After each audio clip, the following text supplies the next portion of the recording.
కాదు, మనసు నాడిపట్టి కవితల్ని రాశారు. కత్తే కాదు, కళాన్నే అంతే కుశలంగా ఉపయోగించారు.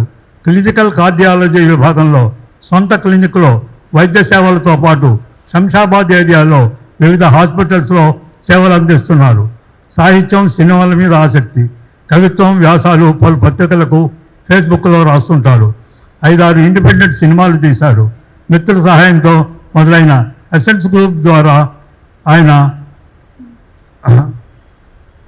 రచనలు కొనసాగే దిశగా కృషి చేస్తున్నారు. మరొక విషయం, మాతృభాషలో విద్యాభ్యాసంపై ఆయన దశాబ్దం కిందట నిక్కచ్చిగా అభిప్రాయం వెలిబుచ్చారు.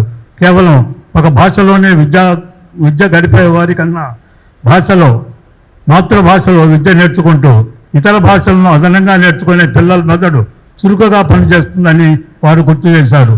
ప్రపంచవ్యాప్తంగా జర్మనీ, జపాన్, ఫ్రాన్స్, బ్రిటన్ వంటి దేశాల నుంచే ఎక్కువగా మేధావులు, శాస్త్రజ్ఞులు పుట్టుకొచ్చారు. వారి మాతృభాషలోనే వారి శాస్త్రావగాహన ఉండటం మంచికి కారణం.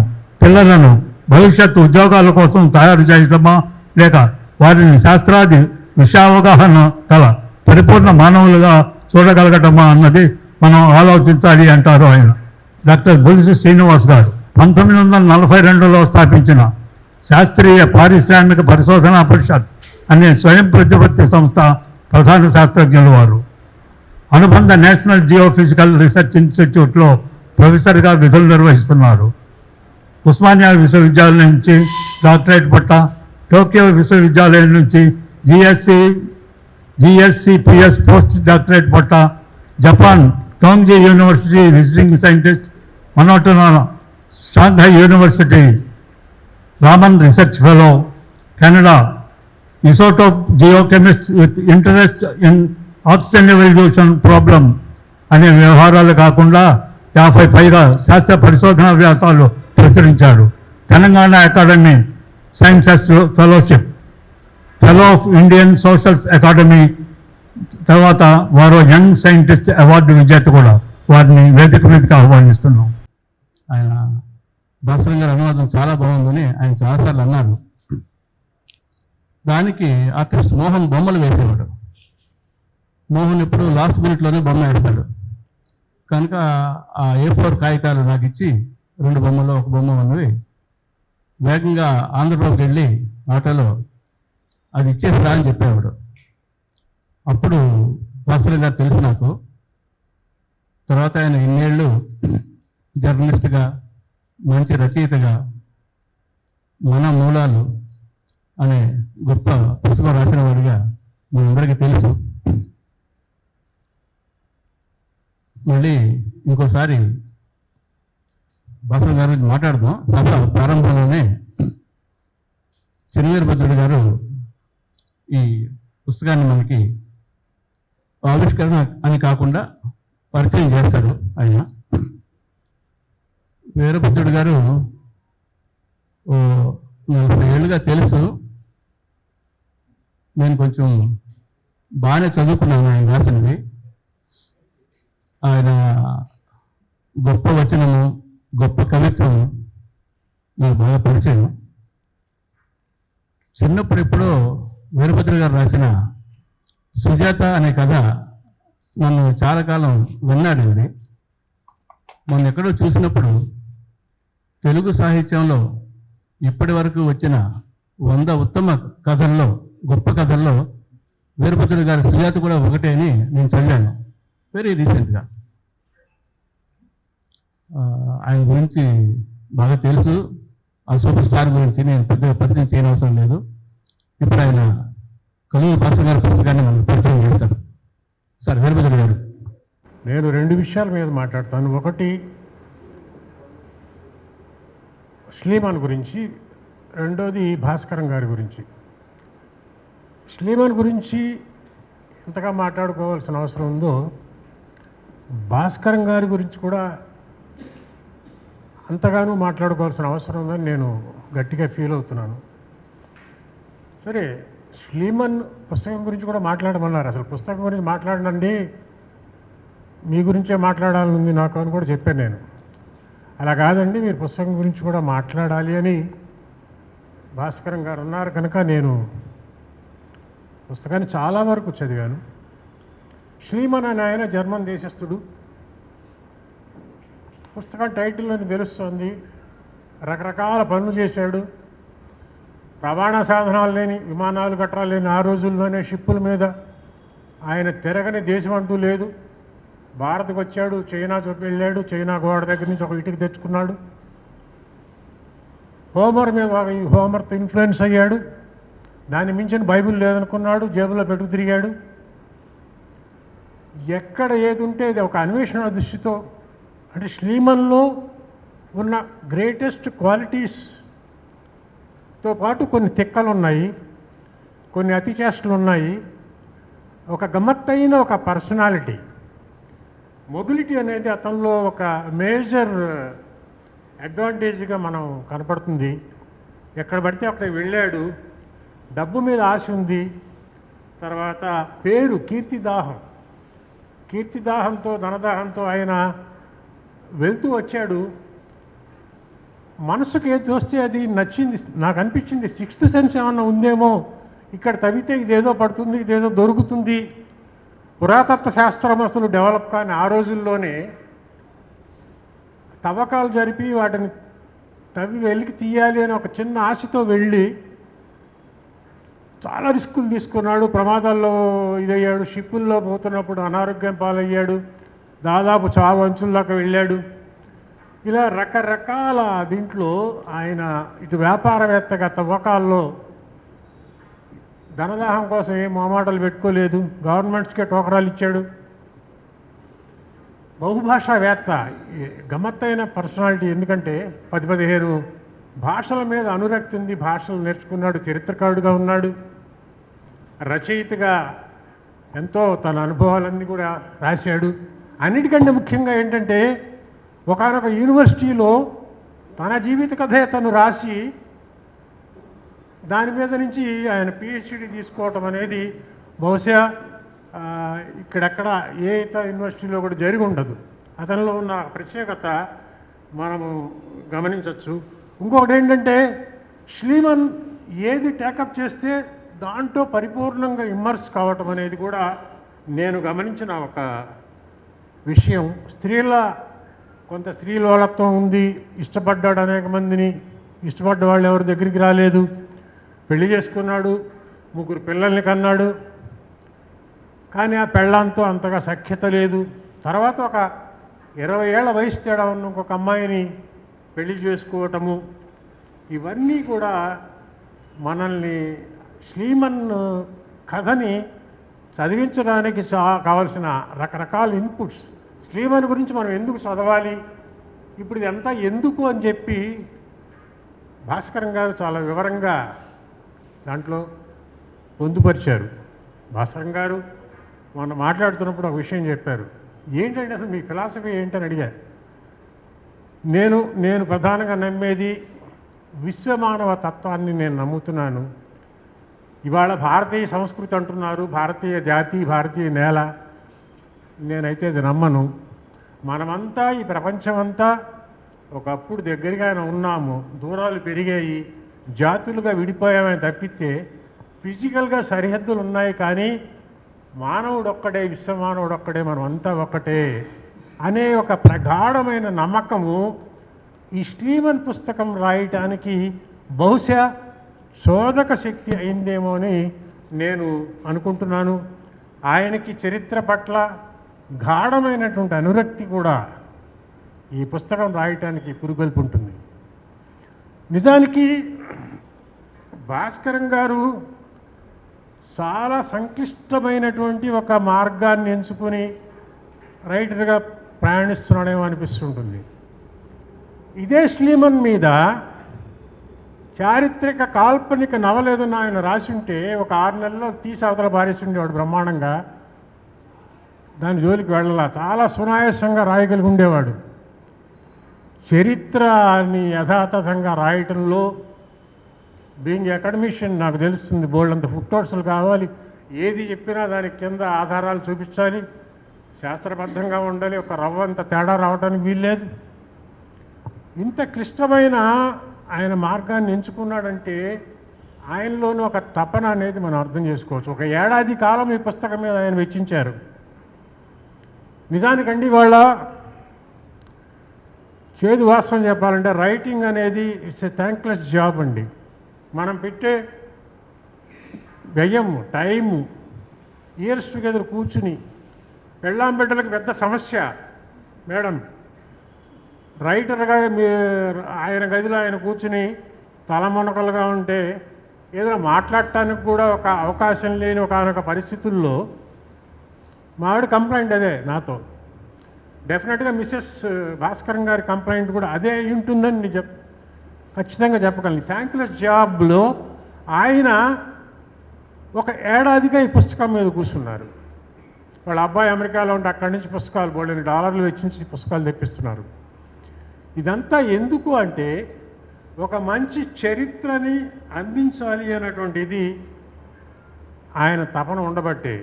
ఇందాక చెప్పినట్టుగా చారిత్రక కాల్పనిక నవలు రాస్తే ఇవాళ పాన్ ఇండియా కాదు, పాన్ ఇంటర్నేషనల్ సినిమాగా తీయదగ్గ ఇతివృత్తం భాస్కరన్ గారు రాసిన పుస్తకం. ఏదో రాజమౌళిను సుకుమార్ను మరొక 3-4 ఏళ్ల దాకా బాగా బిజీగా ఉన్నారు, కానీ వాళ్ళ దృష్టికి కనుక వచ్చి ఉంటే, లేదంటే వాళ్ళని రీప్లేస్ చేస్తూ వాళ్ళని మించిపోయే దర్శకుడు ఎవరైనా ఉంటే ఈ కథను కనుక టేకప్ చేస్తే ఒక 3 సిరీస్ తీయచ్చు. ఈ పుష్ప 3లు పుష్ప 4లు కూడా దాటిపోయే దమ్ము అనేది ఈ కథలో ఉంది. ఆ కథని అంత ఆథెంటిక్గా రాయటం అనేది భాస్కరన్ గారికి హ్యాట్స్ ఆఫ్. నాకు చాలా కాలంగా ఏంటంటే ఏ పుస్తకం చదివినా నాకు కొన్ని చాదస్తాలు ఉంటాయి. పెద్ద పెద్ద ఏటులు రాసిన పుస్తకాల్లో కూడా వాక్యం ఎలా మొదలుపెట్టాడు, వాక్యం ఎక్కడన్నా దెబ్బతిందా, ఒకటి అనుకుని ఒకటి రాస్తున్నాడా, అక్షర దోషాలు ఏమైనా ఉన్నాయా అని పని కట్టుకుని నేను వాక్య నిర్మాణ దోషాలు ఏమైనా ఉన్నాయేమని చూశానండి. నాకేం కనపడలా. అచ్చుతప్పులు ఏమైనా ఉన్నాయా అని కూడా నేను వెతికాను. నా దృష్టిలో ఒక 2 అక్షర దోషాలు కనపడ్డాయి. మహా ఉంటే ఇంకొక 2 ఉంటే ఉండొచ్చు. అంటే ఎందుకు చెప్తున్నానంటే అక్షర దోషాల గురించి కూడా ఆయన ఎంత పర్ఫెక్షనిస్టు అని చెప్పడానికి ఈ విషయాలు చెప్తున్నా. ఒక్క వాక్యం నడక దెబ్బతినకుండా రాయటం అనేది చాలా గొప్ప విషయం. అంటే ఒక జర్నలిస్ట్గా నేను ఫీల్ అయింది చెప్తున్నాను. 36 అధ్యాయాల్లో రాశాడండి ఈయన. అధ్యాయాల పేర్లు కూడా చాలా ఇంట్రెస్టింగ్గా పెట్టారు. బతుకు బస్తాల మోత, కథలు వింటూ కలలు గంటూ, బుట్టల్లో బంగారం, గ్రీకుల మహాభారతం ఇలియడ్. ఇలా ఒక అధ్యాయం ముగిసి ఆ అధ్యాయం కంక్లూజన్ నెక్స్ట్ అధ్యాయంలోకి లీడ్ చేసేటట్టుగా, అదే నెక్స్ట్ అధ్యాయంలో ఏముంది చదవాలని ఒక ఆసక్తిని, ఒక అపరాధ పరిశోధక నవలైతే ఎట్లా అయితే కుతూహలంగా చదువుతామో అలా రాయటం అనేది ప్రత్యేకించి మనం గమనించవచ్చు ఈ పుస్తకంలో. ఇంకోటి ఏంటంటే ఫుట్ నోట్స్ ఇచ్చారండి. ఫుట్ నోట్స్ కూడా దానికి అదే ఒక గొప్ప, ఒక వ్యాలిడ్ ఎంత సమాచారం ఉందంటే ఆ ఫుట్ నోట్స్లో. దాన్ని కూడా ఇవన్నీ ఎందుకు చెప్తున్నానంటే పాఠకులుగా దాని ఉపయోగం కూడా తెలుసుకుంటారని. అట్లాగే ఆయన సాధ్యమైనంత వరకు తెలుగు పదాలు, ఆల్రెడీ ఉన్న తెలుగు పదాలనే ఉపయోగించారు. ఎక్కడ ఉన్న వాటిని వాడారు, కొత్తగా పదకల్పన కూడా చేశారు. ఒక మాట 2-3 చెప్తా. తేలుడు వంతెన అని, ఫ్లయింగ్ బ్రిడ్జి, నిప్పుగూడు, టెర్రస్కి చప్పరా అన్నారు, సర్క్యులర్ వాల్కి చుట్టుగోడ అన్నారు. ఇవి నాకు అంటే ప్రతిదానికి తెలుగు పదం వాడాలి అని ఒక ఆయన ఇది కూడా నాకు చాలా ఆనందం వేసింది. వాక్యాలు కూడా చాలా చిన్నగా అలతి పదాలతో రాయటం అనేది. ఆయనలో చరిత్రకారుడితో పాటు ఒక రచయితతో పాటు ఒక జర్నలిస్టు ఉండటం వల్ల వాక్యం మీద ఆయనకి, వాక్యాలతో ఆయన సవారీ చేయించారేమో అని అనిపిస్తూ ఉంటుంది. ఒక చిన్న వాక్యం చెప్తా. అందంతో పాటు సోఫియాలో పసితనం ఉంది. ఆమె నడకలో ఒక సహజమైన హుందాతనం ఉట్టిపడేది. ఆమె జీవితాంతము అది చెక్కు చెదరలేదు. అతని మీద పెత్తనం చేస్తున్నట్టు కనిపించకుండానే పెత్తనం చేసింది. ఈ సోఫియా అనే ఆవిడ సెకండ్ వైఫ్. అతనికిను ఆవిడకి 20 ఏళ్ల గ్యాప్ ఉందని. బిఫోర్ ఐ కంక్లూడ్ 2-3 ముక్కలు నేను చెప్పాలండి. ఒకటి ఏంటంటే, భాస్కరం గారి కృషికి తగ్గ గుర్తింపు రాలేదేమో అనేది నా సీరియస్ కంప్లైంట్ ఒకటి. ఆయనది నేను యూనివర్సిటీస్లో ఇవాళ సోషల్ సైన్సెస్లో జరుగుతున్న రీసెర్చ్లు వాటి స్థాయి ఏమిటో అందరికీ తెలిసిన ఆహారమే. అలాంటి తరుణంలో ఒక రీసెర్చ్ స్కాలర్ చేరితే ఆ రీసెర్చ్ పూర్తి కావడానికి 5-6 ఏళ్ళు కనీసం పడుతుంది. బోల్డ్ అన్ని అలవెన్సులు, ఫీజులు, ఆహారం, రాయితీలు. అలాంటి తరుణంలో భాస్కరం గారు రిటైర్మెంట్ తర్వాత ఏడాదికి ఒక పుస్తకం చొప్పున రాస్తూ రావటము, ఆయన రాసిన ప్రతి ఒక్క పుస్తకము ఒక డాక్టరేట్ పట్టాతో సమానము. ఆయనకి ఎన్ని యూనివర్సిటీలు ఎన్ని డాక్టరేట్లు ఇవ్వాలండి ఇప్పుడు ఆయన రాసిన పుస్తకాలకి? అది ఒకటి. ఏంటంటే భాస్కరం గారు తెలుగువాడైనందుకు మనందరం అదృష్టవంతులం. రెండో పార్ట్ నేను చెప్పను. శ్రీమన్ మాదిరి ఆయనకు కూడా ఎక్కడ ఏ ట్రెజర్ దాగుందో తెలియదు కనుక రెండో పార్ట్ చెప్పట్ల. ఆయన ఇంకా గొప్ప అదృష్టవంతుడు కావచ్చు మున్ముందు రోజుల్లో. అందుకని భాస్కరన్ గారు కొద్దిగా పేరు మార్చుకుని ఆయన భాస్కరన్ తమిళనాడులోనే పుట్టుంటే ఈ పాటికి తమిళులు బాగా ఇలా భుజాల మీద వేసుకుని మోసుండేవాళ్ళేమో అని కూడా నేను గట్టిగా నమ్ముతున్నాను. ఆయన పేరు కోసమో రాయటం లేదు, ప్రతిష్ట కోసమో డబ్బుల కోసమో రాయటం లేదు. ఈ పనులన్నీ ఆయన చేస్తున్నారు అంటే లోపల నుంచి ఒక తపన. ప్రజెంట్ జనరేషన్లో అండి జర్నలిస్టులో కానీ రచయితల్లో కానీ అంత సీరియస్గా వర్క్ చేస్తున్న వాళ్ళు నాకైతే ఎవరు కనపట్టలేదండి. కాల్పనిక రచనలు చేయొచ్చు, ఒక ఏడాదిలో 10 నవలలు రాయొచ్చు ఎవరైనా, కానీ ఈ తరహా వర్క్స్ కంటిన్యూస్గా రాయటం అనేది కూడా మనం అంతా గమనించుకోవాలి. చివరిలో బిఫోర్ ఐ కంక్లూడ్ ఒక్క నిమిషంలో ముగిస్తాను. ఆయన ఈ పుస్తకానికి టైటిల్ పెట్టారు బహురూపుల వాడు అని. మరో రకంగా ఆయన కూడా బహురూపుల వాడే. ఆయనలో కూడా ఒక బహుముఖీన వ్యక్తిత్వం అనేది ఉంది. ఒక సమర్థుడైన జర్నలిస్టు, ఎడిటరు, అనువాదకుడు అంటే మామూలు అట్లాంటి అనువాదకుడు కాదు. పివి నరసింహారావు లాంటి పండితుడినే కన్విన్స్ చేయగలిగిన ఒక గొప్ప సమర్థుడైన అనువాదకుడు, లీడర్ రైటర్, సంపాదకీయ రచయిత. ప్రతి సంపాదకీయ రచయిత ఒక చరిత్రకారుడు అవుతాడేమో అని నేను అనుకుంటుంటాను. ఎందుకంటే మీరు ఏ టాపిక్ తీసుకున్నా దాని పూర్వాపరాలు అధ్యయనం చేసి ప్రస్తుతం చెప్పి భవిష్యత్తును అవలోకనం చేసేటువంటి ఒక ధోరణి అనేది సమర్థులు రాసేటువంటి సంపాదకీయాల్లో ఉంటుంది కనుక లీడర్ రైటర్గానే ఆయనకి తెలియకుండానే ఒక చరిత్రకారుడు కూడా ఆయనలో ఉన్నాడు. ఒక సాహితీవేత్త, రచయిత, కాలమిస్టు. అన్నిటికీ మించి ఆయన డెడ్లైన్స్తో పోటీ పడే ఒక డిసిప్లిన్డ్ సోల్జరు. ఒక టైం పెట్టుకుని ఆ టైం ప్రకారం రచనలు పూర్తి చేయటం అనేది ఆయనలో మనం చూస్తాము. భాస్కరం గారు, మీరు మరిన్ని రచనలు చేయాలి. ఇలాగే మీ రచనా వ్యాసంగం ఇక ముందు కూడా కొనసాగాలి. తెలుగు సాహిత్యాన్ని మరింత స్ట్రెంగ్థెన్ చేయటంలో మీ కృషి వృధా కాదని, వృధా పోదని, ఇవాళ కాకపోతే రేపైనా కూడా ఒక తెలుగు జాతి మీ వర్క్స్ని గుర్తిస్తాయని నేను ప్రగాఢంగా నమ్ముతూ ఈ అవకాశం ఇచ్చిన మీ అందరికీ కూడా ధన్యవాదాలు తెలియజేసుకుంటూ నమస్కారం. శుభ సాయంత్రం అందరికీ. ముఖ్యంగా వేదికను అలంకరించినటువంటి పెద్దలు వాడ్రేవ్ గారికి, బుల్సు గారికి, కల్లూరి భాస్కరం గారికి, అలాగే సారిపూడి చక్రధర్ గారికి అండ్ ప్రకాష్ రాజ్ గారికి, వీళ్ళకందరికీ నా హృదయపూర్వక ధన్యవాదాలు. ఈ పుస్తకం భాస్కరం గారు నాకు ఇచ్చి చదివి నువ్వు నాకు దీని మీద ఏదైనా రాయాలి అన్నట్టుగా చెప్పారు. కానీ ఇలా మాట్లాడడానికి కూడా ఒక అవకాశం ఇస్తారని నేను అనుకోలేదు. బట్ దానికి భాస్కర్ గారికి కృతజ్ఞతలు. అయితే ఈ పుస్తకం నా చేతికి వచ్చిన తర్వాత ఇమీడియట్గా చదవడం స్టార్ట్ చేశాను. ఇంతకుముందు చక్రధర్ గారు చెప్పినట్టు బహురూపుల వాడు అనడానికి పూర్తిగా ఒక అర్హత ఉన్నటువంటి వ్యక్తి శ్రీమన్.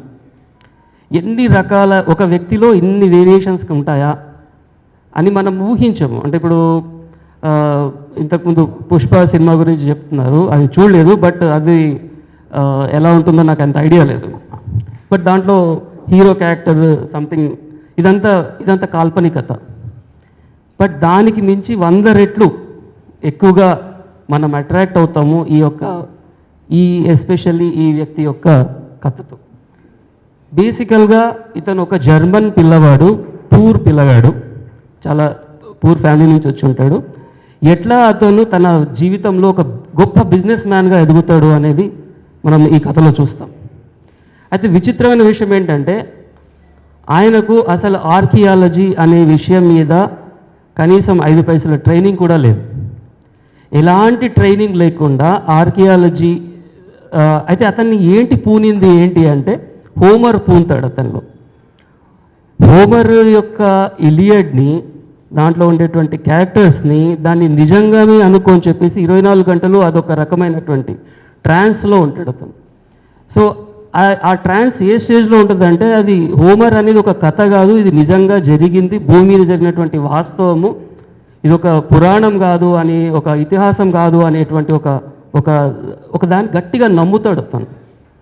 అయితే ఈ జీవితం యొక్క ప్రాసెస్ మొత్తంలో ఎప్పుడైతే అతను గొప్పగా బిజినెస్ మ్యాన్గా అవుతాడో మెల్లగా ఇటువైపు వస్తాడు. అంటే ఇలియడ్ యొక్క ఆ యొక్క కథను తను దర్శించాలి డైరెక్ట్గా, ఈ భూమి మీద జరిగిన ఒక వాస్తవం లాగా దాన్ని నేను కనుక్కోవాలి అని చెప్పేసి స్టార్ట్ చేస్తాడు జర్నీ. ఈ ప్రాసెస్లో అతను ఒక ప్రెమోయిస్ రాజు యొక్క భాండాగారాన్ని కనుక్కున్నానని చెప్పేసి ధనాన్ని, బంగారాన్ని కూడా కనుక్కుంటాడు. అంటే చాలా నిధులు, నిక్షేపాలను కనుక్కుంటాడు. ఇదంతా జరగడానికి విషయం ఏంటి అంటే it is not because of ఆర్కియాలజీలో ఉండేటువంటి ఒక వ్యక్తి కాదు అతను, కేవలం తనలో ఉండేటువంటి ఒక ట్రాన్స్, ఇలియడ్ మీద, హోమర్ మీద ఉండేటువంటి ఒక ట్రాన్స్ అతన్ని పనిచేస్తుంది. అయితే ఈ మొత్తం ప్రాసెస్లో అతనిలో ఎంత ఆ క్యారెక్టరైజేషన్లో ఎలా ఉంటుందంటే ఆయన పూర్తిగా ఒక విజనరీ అనిపిస్తాడు, కానీ పెద్ద ఫ్రాడ్ లాగా ఉంటాడు. Visionary with lot of fraud, విపరీతమైనటువంటి వదురుబోతనం ఉంటుంది, గర్వం ఉంటుంది. తర్వాత మనం ప్రశ్నించదగ్గ ఒక మొరల్ కండక్ట్ ఉంటుంది. అతని నైతికతలో మనం ఎన్నో విషయాలు ప్రశ్నించవచ్చు, అలా ఉంటుంది. అండ్ అన్నిటికంటే మనల్ని ఎక్కువ అట్రాక్ట్ చేసేది విపరీతమైన వాంఛాపరత్వం. నేను ఇది చేయాలి, సాధించాలి అనుకునే ఒక గుణం ఏదైతే ఉందో అది భలే అట్రాక్ట్ చేస్తుంది మనల్ని. ఒక మనిషిలో ఇంత కోరిక ఉంటుందా, ఏదన్నా చేయాలి అని ఒక కోరిక ఇంతగా ఉంటుందా అని. అయితే ఆ వాంఛ, తీవ్రమైన వాంఛ అతనిలో ఏదైతే ఉందో అది ఒక హిస్టరీని క్రియేట్ చేసింది. అంటే ఏదైతే అతను కలగన్నాడో ఇలియడ్ నిజంగా జరిగింది అని, అది నిజంగా అది సాధించడం కోసం చరిత్రను మళ్ళీ పునర్లిఖించాడు, పునర్నిర్వచించాడు. తను కూడా ఒక చరిత్రగా మారాడు. అది ఇతని యొక్క శ్రీమన్లో ఉన్నటువంటి క్యారెక్టర్ యొక్క గొప్పతనం. ఈ పుస్తకంలో కూడా మనకు అంతటి వేరియేషన్స్ కనిపిస్తాయి. అంటే అతని క్యారెక్టర్ యొక్క ప్రతిఫలనము మనకు ప్రతి స్టేజ్లో కనిపిస్తుంటుంది, ఇంత వేరియేషన్స్ కనిపిస్తుంటాయి. దాంట్లో అతనిలో ప్రేమ కనిపిస్తుంది, ఒక మంచి ప్రేమికుడు కనిపిస్తాడు. తర్వాత ఇంతకుముందు సార్ చెప్పినట్టుగా దేశాల మధ్యలో తిరుగుతాడు, అయినా దొంగ పాస్పోర్ట్లు పెట్టుకొని తిరుగుతాడు. అంటే ఎన్నో రకరకాలమైన వేరియేషన్స్. ప్రభుత్వాన్ని కూడా భయపెడతాడు, అబద్ధాలు చెప్తాడు.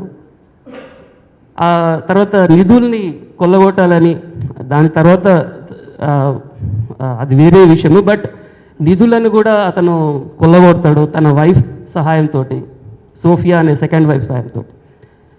ఇంత వేరియేషన్స్ ఉండేటువంటి ఒక వివిడ్ పిక్చర్, రూపాలుగా ఉండేటువంటి ఒక పిక్చర్ మన ముందర ఆవిష్కారం అవుతుంది. అల్టిమేట్గా ఏంటి అంటే ఒక వ్యక్తి ఎవరైతే నాకు నాకు అల్టిమేట్గా ఏం కనిపిస్తుందంటే ఒక విపరీతమైన వాంఛాపరత్వం కలిగినటువంటి ఒక వ్యక్తి. నేను సాధించాలి అనుకున్నట్టు నాకు తెలిసి ఇంత కోరిక ఉండేటువంటి వ్యక్తిని నేను చూడలేదు ఇప్పటిదాకైతే. అంటే అంత పిచ్చితనం ఉండే వ్యక్తిని నేను చూడలేదు. ఇతనిలో అది కనిపిస్తుంది. అయితే ఈ యొక్క దీని కథ తీసుకుంటే సేమ్ ఇప్పుడు ఒక ఆల్కెమిక్ మెటఫర్ ఈజ్ గోల్డ్. అంటే ఎట్లయితే మనము నిధులు నిక్షేపాలు ఎక్కడున్నాయని అని అనుకుంటే అవి ఆస్తులలో అంతస్తులలో లేవు. యాక్చువల్గా అవి మనసులో ఉన్నాయి. మనసులో ఉండేటువంటి అన్వేషణ శక్తిలో ఉన్నాయి. సో ఒక వ్యక్తి ఎప్పుడైతే అంత అన్వేషణ శక్తిని కలిగి ఉంటాడో అదే గొప్పనైనటువంటి నిధి. ఆ నిధి ఇతనిలో ఉంది. సో ఆ నిధి ఉన్నందుకే ఈరోజు మనము శ్రీమన్ గురించి మాట్లాడుకుంటున్నాం. అయితే ఈ యొక్క చరిత్రను కనుక చూస్తే మనకి ఈ లిటరేచర్ ఆఫ్ ఇలియడ్, అసలు ఇలియడ్ అనేది హోమర్ రాసినటువంటి గొప్ప కథ, ఇతిహాసం అనుకుంటే అసలు ఎందుకు ఈ ఇతిహాసాలు మనకి ముందరకు వచ్చాయి? ప్రతి మనిషి అంటే మన ఉండేటువంటి ఎన్నో జాతులు తెగలు ఇవి కథలతో నడిచాయి. కథలతో లేకుండా మనిషి ఎప్పుడూ దూరంగా లేడు. కథ మనిషిని నడిపించింది, మనిషి కథను నడిపించాడు. అయితే సమాజాన్ని నడిపించాయి కథలు యాక్చువల్లీ. సో ఆ కథలలో ఎస్పెషల్లీ ఈ కథలు కూడా తమ పూర్వీకులకు సంబంధించినటువంటి కథలు, మా పూర్వీకులకు సంబంధించిన కథల గురించి చెప్పుకోవాలి అని చెప్పేసి ఎంతో తపన పడ్డారు వీళ్ళందరూ.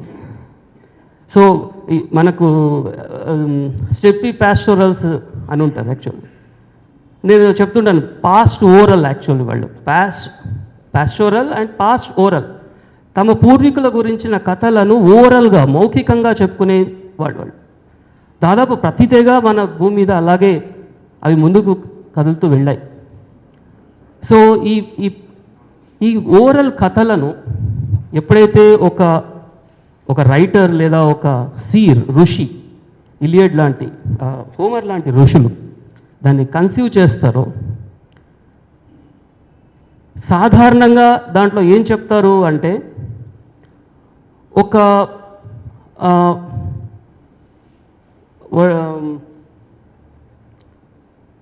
మెటఫర్. 1 minute.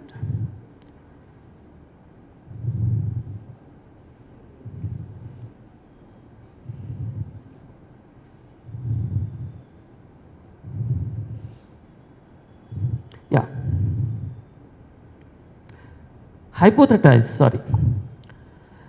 హైపోథటైజ్ చేయడం అనేది మనకు కనిపిస్తుంది. దేన్ని హైపోథటైజ్ చేయాలి? ఒక వ్యక్తి తన చుట్టూ ఉన్నటువంటి జీవితాన్ని, తన చుట్టూ జరుగుతున్నటువంటి జీవితాన్ని, తన అనుభవాల్ని ఎలా హైపోథటైజ్ చేస్తాడు అనేదే మనకి ఇతిహాసాలుగా ఉన్నాయి. దేన్ని హైపోథటైజ్ చేయాలి? అసలు హైపోథెసిస్ ఏంటి? హైపోథటైజ్ చేయాల్సింది ఒక అబ్స్ట్రాక్ట్ ఐడియాని. జీవితం అంటే ఏమిటి? విధి అంటే ఏమిటి? అదృష్టం అంటే ఏమిటి? దురదృష్టం అంటే ఏమిటి? మరణం అంటే ఏంటి? ఇవి చాలా అబ్స్ట్రాక్ట్ ఐడియాస్. మరణం అంటే ఏంటి అంటే ఒక్కొక్కరు ఒక్కొక్క ఐడియా చెప్తాం. జీవితం అంటే ఏంటి? కానీ ఈ అందరికీ అనుకూలంగా ఉండవలసిన ఒక హైపోథటైజ్ చేయగలగాలి. సో ఈ సీడ్స్ ఎవరైతే ఋషులు ఉన్నారో వీళ్ళు దాన్ని ఒక హైపోథటైజ్ చేయగలిగారు. ఎప్పుడైతే మానవుల యొక్క అనుభవాల్ని, మానవ సమాజాన్ని హైపోథటైజ్ చేస్తున్నారో మనకు ఒక ఇతిహాసం పుట్టింది. ఎప్పుడైతే ప్రకృతిలో ఉండేటువంటి శక్తుల గురించి, ఆ మెటీరియలిస్టిక్ దాని గురించి ఎప్పుడైతే హైపోథటైజ్ చేస్తున్నారో మనకు సైన్స్ పుట్టింది. సో సైన్స్కి, ఇతిహాసానికి మూలం ఒకటే ఉంది, హైపోథటైజింగ్ ఒక అబ్స్ట్రాక్ట్ ఐడియా. సో ఈ ఓల్డ్ ఋషులుగా రైటర్స్ అందరు కూడా ఇలా ఒక అబ్స్ట్రాక్ట్ ఐడియాను హైపోథటైజ్ చేయడంలో వాళ్ళు ముందుకు తీసుకొని వెళ్ళారు. ఈ ట్రాయ్ సంబంధించిన యుద్ధము ఇది ఏం హైపోథటైజ్ చేస్తుంది? ఇలియడ్ ఏం హైపోథటైజ్ చేస్తుంది? మహాభారతం ఏం హైపోథటైజ్ చేస్తుంది? మనం జాగ్రత్తగా గమనిస్తే జీవితం యొక్క నిరర్థకత, జీవితంలో ఏమీ లేదు అనే ఒక నిరర్థకతను అవి హైపోథటైజ్ చేస్తాయి. ఫెలామినా కంక్ అని ఒక ఇప్పుడు ఫేమస్ వెబ్ సిరీస్ నడుస్తుంది. దాంట్లో ఆమె అంటుంది, నిహిలిజం అంటే ఈ నిరాశావాదము లేదా నిరర్థకవాదం ఏదైతే ఉందో, అంటే జీవితం అనేది నిరర్థకము అనే దాన్ని పెద్ద పెద్ద వర్డ్స్లలో చెబితే అది ఎగ్జిస్టెన్షియలిజం అవుతుంది అని అంటది ఆమె. దానికి ఎక్స్టెన్షన్ ఏంటంటే నేను అనుకుంటున్నాను దానిలో దేవతల్ని అలాగే విధిని పెడితే అది ఇతిహాసం అవుతుంది. సో ఇతిహాసం మనం ఇప్పుడు ఇలియడ్లో అయినా జీవితం యొక్క నిరర్థకత, మహాభారతంలో చివరిగా యుధిష్ఠిరుడు స్వర్గారోహణ పర్వంలో చూస్తే తనతో పాటు దుర్యోధనుడు ఉంటాడు స్వర్గంలో, తన సొంత తమ్ముళ్ళు నరకంలో ఉంటారు. సో అప్పుడు అల్టిమేట్గా అతను ఫీల్ అయ్యేది ఏంటంటే ఈ జీవితం యొక్క క్షణభంగురతనే. అంటే వాళ్ళు యొక్క ఫిలాసఫైజ్ చేసిన, వాళ్ళ యొక్క హైపోథటైజ్ చేసిన విషయము జీవితం యొక్క క్షణభంగురత, నిరర్థకత. తరువాత చూస్తే వాళ్ళల్లో ఇంకొక ఫ్యాసినేషన్ కనిపిస్తుంది. ఆ ఫ్యాసినేషన్ ఏంటి అంటే to make ideal, platonic idea of ideal form. Plato ప్రతిదాన్ని ఒక ఐడియల్ త్రికోణం ఎలా ఉంటుంది అని అతను ఏ విధంగా అయితే చెప్పాడో, ఏ విధంగా అయితే ఐడియా నుంచి ఇవి పుడతాయని అనుకున్నాడు, అలాగే ప్రతిదాన్ని ఐడియలైజ్ చేయాలి. బికాజ్ ఎప్పుడైతే హైపోథటైజ్ చేస్తున్నావో ఒక ఐడియలైజేషన్ ఉండాలి. ఆ హైపోథటైజ్ చేసి రీసెర్చ్ చేయాలి, పరిశోధించాలి. మనుషుల లోకంలో పరిశోధిస్తే ఇతిహాసం అవుతుంది, ప్రకృతిలో పరిశోధిస్తే సైన్స్ అవుతుంది. సో ఇలా ఉండేటువంటి ఒక సిచ్యువేషన్లో మనకి ఈ యొక్క ఇవి కనిపిస్తాయి. అయితే ఇప్పుడు తెలుగు ఎస్పెషల్లీ తెలుగు సమాజంలో కనిపిస్తున్నటువంటి ధోరణి ఏంటంటే ప్రతిదాన్ని విమర్శించడం ఒకటి, తర్వాత బికాజ్ సైన్స్ అనేది హిస్టరీ అనేది ఒక సైంటిఫిక్ విభాగం అది. కానీ కేవలం హెన్పికింగ్గా అక్కడో విషయము, ఇక్కడో విషయము, ఇంకెక్కడో ఇంకో విషయము, ఇంకో సినిమాలో ఒక విషయము, ఒక కాల్పనిక నవల్లోంచి ఒక విషయం పట్టుకొని వచ్చి ఇదే హిస్టరీ అని చెప్పేటువంటి ఒక దారుణమైనటువంటి పరిస్థితి నెలకొన్నాం. దీన్ని కూల్చాలి అని అంటే కల్లూరి భాస్కరం గారి లాంటి పుస్తకాలు ఎన్నో రావాల్సిన అవసరం ఉంది. కల్లూరి భాస్కర్ గారు ఇప్పటికి 12 పుస్తకాలు తెచ్చారంటే ఆయనకు ఈ ఐడియా లేక అయితే కాదు, ఆ సైంటిఫిక్ విగర్ కనుక లేకపోతే ఏ పుస్తకం తెచ్చినా కూడా కాల్పనికతలోకి అవి మునిగిపోయి అదే హిస్టరీ అయిపోయే అవకాశం ఉంది. ఇప్పటికీ మనకు జస్ట్ అన్నమయ్య ఎవరు అని అంటే నాగార్జున అని చెప్తున్నట్టుగా, రేపొద్దున మనం ఎలాంటి సమాజాన్ని, సైంటిఫిక్ సమాజాన్ని సృష్టిస్తున్నాము, కేవలము పొలిటికల్లీ ఐడియాలజికల్ విషయాల్ని హిస్టరీలోకి తీసుకొని వచ్చి ఇదే హిస్టరీ అని మభ్య పెట్టడం ఏదైతే జరుగుతూ ఉందో. ఒకతను అంటాడు కర్ణుని యొక్క పాత్రను తప్పుగా చూపించారు ఆ సినిమాలో అని చెప్పి ఒక ఆయన గొడవ చేస్తాడు. ఇంకో అతను శివుడు అంటే ఎవరో కాదు, బౌద్ధ భిక్షు, ఆయన మొత్తం తల మీద ఎంట్రుకలు పెట్టుకున్నాడు కాబట్టి ఆయన బౌద్ధుడు అంటాడు. ఇంకొక ఆమె అంటుంది రీసెంట్ హిస్టరీ, అంబేద్కర్ బౌద్ధిజంలోకి పోవడానికి కారణము కాంగ్రెస్ పార్టీలో హిందూ మతం అణిచివేత. ఎవరు పై వీళ్ళందరూ? ఈ కౌన్ హే కౌన్ హే అన్నట్టుగా కహాసే ఆరే లోగా. ఇంత విచిత్రమైనటువంటి పరిస్థితిలో ఈ పుస్తకాలు నిజానికి సైన్స్, చరిత్ర వెనుకల ఉండేటువంటి సైన్స్ని పట్టుకొని ఉంచుకోవడానికి ఉపయోగపడతాయి మనకి. లేకపోతే చరిత్రను ఉలపాలు కావడం మాత్రం తప్పదు. సో ఇక్కడ నేను ఒకటే విషయం చెప్పి ముగిస్తాను. ఎందుకు సైంటిఫిక్గా మనం చరిత్రను చదువుకోవాలి? లేకపోతే ఏం జరుగుతుందంటే చరిత్రకు చాలా తీరని అన్యాయం జరుగుతుంది. ఇప్పుడు ఏదో ఒక కాల్పనికంగా నేను ఊహించాను కాబట్టో, లేకపోతే నాకు ఎక్కడెక్కడో రిఫరెన్స్ దొరికింది కాబట్టో అని చెప్పి పట్టుకొని వచ్చి రాస్తున్నటువంటి రాతల వల్ల ఎంత ప్రమాదం ఏర్పడుతుంది. ఎందుకంటే చరిత్రను ప్రజాబాహుల్యానికి ఇవ్వడం అనేది ఒక బాధ్యతతో కూడినటువంటి అంశం. It's a responsibility. కానీ మనం ఒకటి ఆలోచించాలి, ఈ రెస్పాన్సిబిలిటీని మరిచి తమ సొంతంగా రాస్తున్నటువంటి ఎవరైతే చరిత్రకారులు ఉన్నారో వాళ్ళందరూ కూడా రేపు పొద్దున సైంటిఫిక్ డెవలప్మెంట్ జరిగినప్పుడు వీళ్ళందరూ బఫూన్లుగా నిలబడతారు. Number 1 point.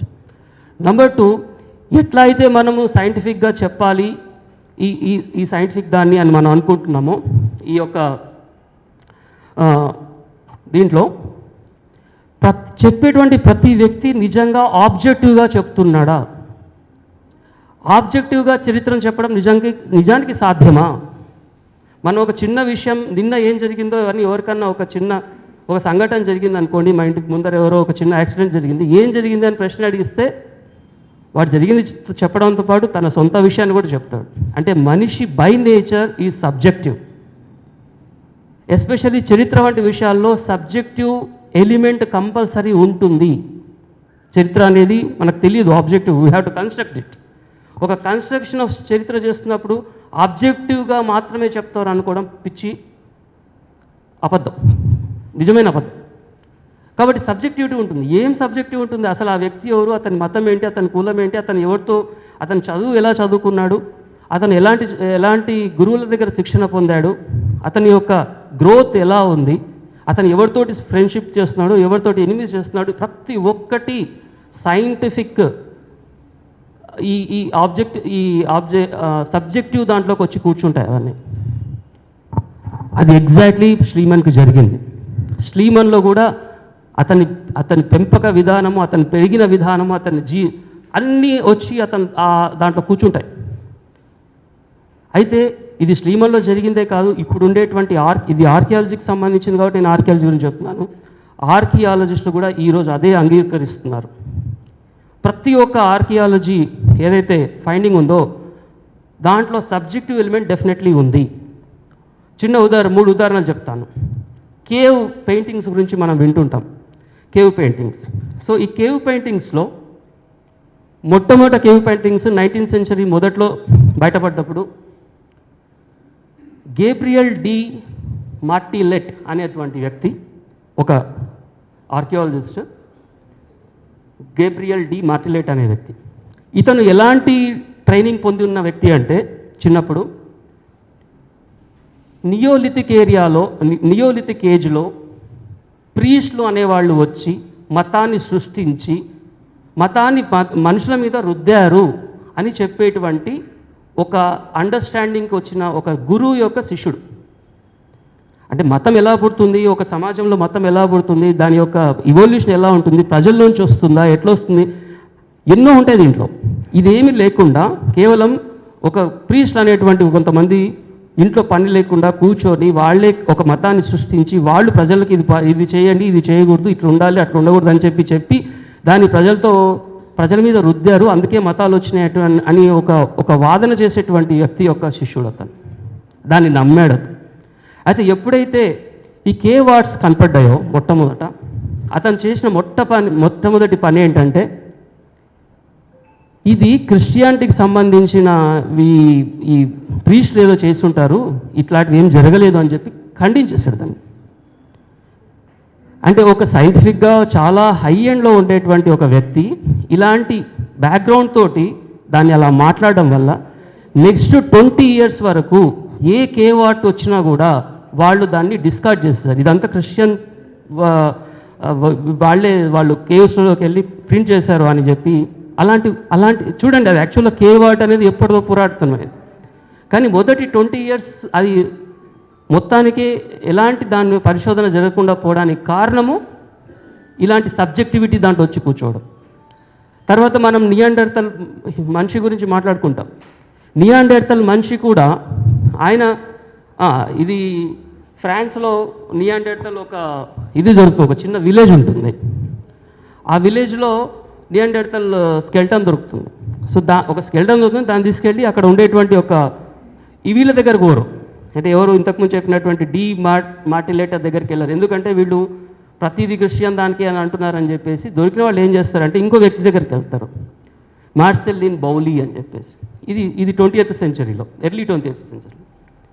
అయితే అతను ఏం చేస్తాడంటే ఆ ఫేమస్ అతను ఒక పెద్ద ఫిగర్ అన్నమాట, అంటే చాలా పెద్ద తలకాయ ఆ టైంలో ఆర్కియాలజీలో. సో అతను ఏం చేస్తాడంటే ఆ పరిశోధించి యాక్చువల్గా ఆ పరిశోధించిన వ్యక్తి ఎవరు అంటే ఆ కళేబరం ఎవరిది అంటే ఒక ముసలి వ్యక్తిది, అంటే నడుము వంగిపోయినటువంటి ఒక ముసలి వ్యక్తిది. ఈయన దాన్ని చూసి ఏం సూత్రీకరణ చేస్తాడంటే నియాండర్తల్ మనుషులు వంగి ఉంటారు, వాళ్ళు పూర్తిగా ఎరెక్ట్గా కాలేదు అని చెప్తాడు. ఇది ఎంత తప్పు సైన్స్కి ఇది. ఈయన చెప్పాడు కాబట్టి ఇంకా అందరూ దాన్ని నమ్మాల్సిందే. ఒక పెద్ద ఫిగర్ చెప్పాడు, ఇంకా మనం తిరుగు మాట్లాడడానికి లేదు. సో ఆ విధంగా అలా వంగిపోయి ఉంటారు. నెక్స్ట్ 40-50 ఏళ్ళు వరకు ఎలాంటి ఆ ఏరియాలో ఎలాంటి కళేబరాలు దొరికినా ఇవి నియాండర్తల్వి కాదు అని చెప్పేసి పడేది, ఎందుకంటే నియాండర్తల్ వంగి ఉంటాడు కాబట్టి. ఇది ఎలాంటి పిచ్చిదనానికి దారితీస్తుంది. మన దగ్గర కూడా ఇండస్ వ్యాలీ సివిలైజేషన్ దగ్గరకు వచ్చినప్పటికీ ఫస్ట్ అలెగ్జాండర్ కనింగ్హామ్ అని ఉంటాడు. అతని యొక్క క్యారెక్టర్ ఏ విధంగా దాని మీద పడుతుందంటే అతనికి చిన్న చిన్న డీటెయిల్స్, ఆర్కియాలజీలో చిన్న చిన్న డీటెయిల్స్ అతనికి ఇష్టం ఉండదు. నేను ఒక పెద్ద విషయాన్ని కనుక్కోవాలి కాబట్టి తొందరగా నాకుండే టైంలో తొందరగా దాన్ని తవ్వాలి, తొందరగా బయట పెట్టాలి, ప్రపంచాన్ని ముందర నేను గొప్ప అని చూపించుకోవాలి. ఇది అతనిలో ఉండేటువంటి విపరీతమైనటువంటి కాంక్ష, విపరీతమైనటువంటి పేరు మీద ఉండేటువంటి దుగ్ధ అనుకోవచ్చు. సో దాంతో అతను చేసిన ఎక్స్కావేషన్స్ చాలా ఎర్రాటిక్. సేమ్ అదే విధంగా ఈరోజు ఏ విధంగా అయితే మన శ్లీమన్ చేసిన ఎక్స్కావేషన్స్ కూడా అవి చాలా లోపభూయిష్టం, అవి ప్రిమిటివ్. అఫ్ కోర్స్ అతను ఒక ఆర్కియాలజీకి ఒక పాపులారిటీని తీసుకొని వచ్చాడు, దాన్ని ఒక హీరో చేశాడు, ఆయననే హీరోలాగా తయారాడు. బట్ ఆయన ఈరోజు ఆర్కియాలజిస్ట్ ఒప్పుకునేది ఏంటి అంటే ఇవన్నీ కూడా చాలా ప్రిమిటివ్, చాలా డిస్ట్రక్టివ్, అవి చాలా డిస్ట్రక్టివ్, రప్పరప్పు చేసుకుంటూ వెళ్ళిపోతాడు అతను. బికాజ్ తన యొక్క క్యారెక్టర్ దాంట్లో రిఫ్లెక్ట్ అవుతుంది. కాబట్టి మనము యాజ్ ఏ చరిత్రను చదువుతున్న వాళ్ళగా కల్లూరి భాస్కరం లాంటి వాళ్ళు తీసుకొస్తున్నటువంటి కొత్త కొత్త పుస్తకాలు, తర్వాత రకరకాల మంది రాస్తున్నటువంటి పుస్తకాలు మనం చూడవలసిన అంశం ఏంటి అంటే ఆ వ్యక్తి ఎంతవరకు సైంటిఫిక్గా ఆబ్జెక్టివ్గా దాన్ని తీసుకొని వచ్చాడు, తన యొక్క స్వతహాగా ఉండేటువంటి క్యారెక్టర్ని, తనలో ఉన్నటువంటి భావజాలాల్ని, ఆ పొలిటికల్ ఐడియాలజీస్ని దాంట్లో ఏమన్నా కూరుస్తున్నాడా అనేది కనుక మనం పరిశీలించకపోతే చరిత్ర అనేది ఫ్యూచర్లో ఒక సైంటిఫిక్ విషయంగా కంటే కూడా ఒక పూర్తి పిచ్చితనంగా తయారవుతుంది. అలాంటి కండిషన్స్లో ఉన్నటువంటి తెలుగు సమాజంలో ఈరోజు కల్లూరి భాస్కరం గారు లాంటి వాళ్ళు నిలబడి మళ్ళీ లేదు దీన్ని మళ్ళీ రీఎస్టాబ్లిష్ చేస్తాం, మళ్ళీ సైన్స్ని తీసుకొని వస్తాం అని చెప్పి మళ్ళీ నిలబడి ఇలాంటి పుస్తకాలు తీసుకొని వచ్చారు. అందరూ కంపల్సరీగా చదవాల్సిన పుస్తకము. Thank you for this opportunity. నిజమైన చరిత్ర గురించి, నిజమైన సైన్స్ గురించి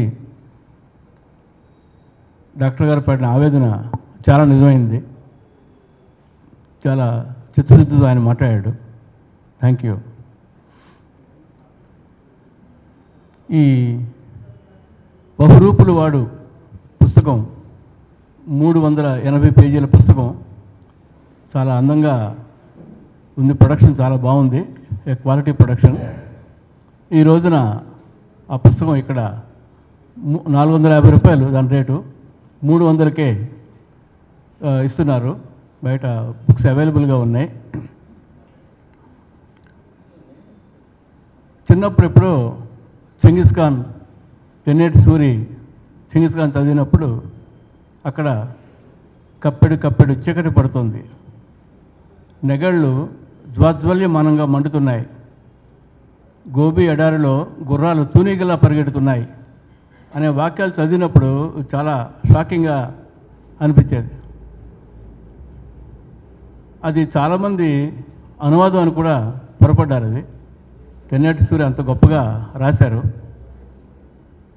మామూలుగా మన జర్నలిజంలో ఇంకా ట్రెడిషన్ చూరు పట్టుకు వేలాడుతున్న, తెలుగు జర్నలిజం చూరు పట్టుకు వేలాడిన మేమందరం భాగస్వాములమే. అయినప్పటికీ భాస్కరం గారు చాలా ఆధునికమైన దృక్పథం ఉన్నవాడు, బాగా చదువుకున్న ఆయన కవి కూడా అయినందువల్లనేమో ఈ పుస్తకంలో తెలుగు చాలా అందంగా, చాలా సరళంగా, గొప్ప చదివించే శైలి అయింది. తప్పకుండా ఇది మా చదవదగ్గది, కొని చదివి దాచుకోదగ్గది అని నేను అనుకుంటున్నాను. చాలా మంచి హిస్టారికల్ ఫోటోగ్రాఫ్స్ ఉన్నాయి. అది గొప్ప పుస్తకం, బహురూపాల వాడు. ఇప్పుడు ఈ పుస్తకం గురించి బొలుసు శ్రీనివాస్ గారు మాట్లాడతారు. కొన్నేళ్ల క్రితం ఆయన ఒక ఈవినింగ్ పార్టీలో కలిశాను. బాగా వెల్ ఇన్ఫార్మ్డ్, బాగా చదువుకున్న ఆయన, సైంటిస్ట్, ఆయన సీరియస్ సైంటిస్టు, సీరియస్ సాహిత్య అభిరుచి ఉన్న ఆయన. అయితే ఆయన ఎప్పుడు నాకు అంత తెలుసు ఎంత తెలుసు అని పోజు కొట్టే రకం కాదు. భాస్కరం గారిలాగే కాస్త ఇంట్రావర్టు. ఇవాళ కొంచెం ఎక్స్ట్రా మాట్లాడమని కోరుతున్నా. తన కలంతో మ్యాజిక్ చేయగలిగిన సభాధ్యక్షత వహించిన తాడి ప్రకాష్ గారికి, అలాగే పెద్దలు విద్యావేత్త తత్వవేత్త అయిన వాడ్రేచిన వీరభద్రుడు గారికి, అలాగే గోవిందరాజు చక్రధర్ గారికి, బహుముఖ ప్రజ్ఞాశాలి మా తమ్ముడు విరించి, అంటే ఆయన డాక్టర్గానే మీ అందరికీ పరిచయం చేశారు. బట్ ఆయన చాలా పనులు చేయగలరు. ఆయన కవి, సినిమాలు కూడా తీయగలరు, డైరెక్టర్. ఆయన కథకులు కూడా మోస్ట్ ప్రాబ్లీ కథలు రాసినట్లేడు కానీ but he can do that. అలాగే ఈ పుస్తక రచయిత కల్లూరి భాస్కరం గారికి అందరికీ ముందరగా వందనాలు. అలాగే సభను అలంకరించిన చాలామంది సీనియర్ పాత్రికేయులు, మిగిలిన మిత్రులందరికీ కూడా. మొట్టమొదటిగా నేను కల్లూరి భాస్కరం గారికి కృతజ్ఞతలు చెప్పాలనుకుంటున్నాను రెండు విషయాలకి. ఫస్ట్ ఆఫ్ ఆల్ హెన్రీ ష్లీమన్ గురించి కానీ, లేదంటే అంతకుముందు ఆయన రాసిన డేవిడ్ ఆంథోనీని ఇన్స్పిరేషన్గా తీసుకొని రాసిన పుస్తకం కానీ, ఇవి తెలుగులో వస్తాయని ఊహించడం అత్యంత కష్టమైన విషయం. అంటే ఎవరు సాహసం, అంటే ఇది ఒక ప్యారలల్ ప్రపంచంలాగా, అంటే అవి చదివే వాళ్ళు ఉంటారు. మన తెలుగు వాళ్ళు కూడా మోస్ట్ ప్రాబ్లీ ఆ బుక్స్ హెన్రీ ష్లీమన్ గురించి చదివిన వాళ్ళు ఉంటారు. అలాగే డేవిడ్ ఆంథోనీని కూడా చదివిన వాళ్ళు ఉండి ఉంటారు. కానీ వాళ్ళకి తెలుగులో ఇది పరిచయం అవుతుంది, తెలుగులో అనేక మంది పాఠక ప్రపంచానికి ఇది విస్తృతంగా ప్రసారం అవుతుందనే ఆశ ఏమాత్రం ఉండే ప్రసక్తే ఉండేది కాదు. ఎందుకంటే కల్లూరి భాస్కరం గారు లాంటి ఒక ఇన్స్పిరేషనల్ అనడం కన్నా కూడా ఎంతూజియాస్టిక్, అంటే చాలా ఎంతూజియాజంతో ఇలాంటి సబ్జెక్ట్స్ని తీసుకొని దాని మీద స్పెషల్ ఇంట్రెస్ట్ పెంచుకొని ఇలాంటి పుస్తకాలు రాయాలని ప్రయత్నించడం, వాటిని సఫలీకృతం చేయడం, అంటే ప్రయత్నించడానికి పూనుకోవడం ఒకటి, వాటిని సఫలీకృతం చేసి పుస్తక రూపంలో తీసుకురావడం అనేది ఇంకొక చాలా పెద్ద భగీరథ యత్నం లాంటిది. రెండు చేయగలిగారు ఆయన. కాబట్టి ముందుగా మీ కృతజ్ఞతలు సార్. Wonderful attempts. రెండు బుక్స్ కూడా, అంటే మిగిలిన మీ మంత్రకావటం తెలిస్తే కూడా చాలా అద్భుతంగా రాశారు. బట్ ఈ రెండు పుస్తకాలని స్పెషల్గా నేను ఎందుకు మెన్షన్ చేశానంటే, ఇవి తెలుగులో రావడం అనేది దాదాపుగా అసాధ్యం. ఇంకో సందర్భంలో మనం వేరే పుస్తకాలు, వేరే మన మహాభారతం గురించి ఎవరైనా రాయొచ్చు, ఏదైనా జరగచ్చు. కానీ ఇలాంటి పుస్తకాలని పరిచయం చేయాలనుకోవడం, వాటిని సాహసోపేతంగా ఎంతో రీసెర్చ్తో డౌన్ టు ద ఎర్త్, అంటే పూర్తి డీటెయిల్స్లోకి వెళ్ళి పూర్తి రిఫరెన్స్లతోని, ఫుట్ నోట్స్లతోని ఒక గ్రంథస్థం చేయడం అనేది చాలా గొప్ప విషయం అని నాకు అనిపించింది. అయితే డేవిడ్ ష్లీమన్, మన హెన్రీ ష్లీమన్ గురించి వస్తే, నేను పుస్తకం చదివాను సార్. నాకు నన్ను మాట్లాడమని అడిగినప్పుడు నేను ముందుగా నా గురించి నేనేమి సాహిత్యవేత్తని కాదు, నేను ఒక శాస్త్రవేత్తని.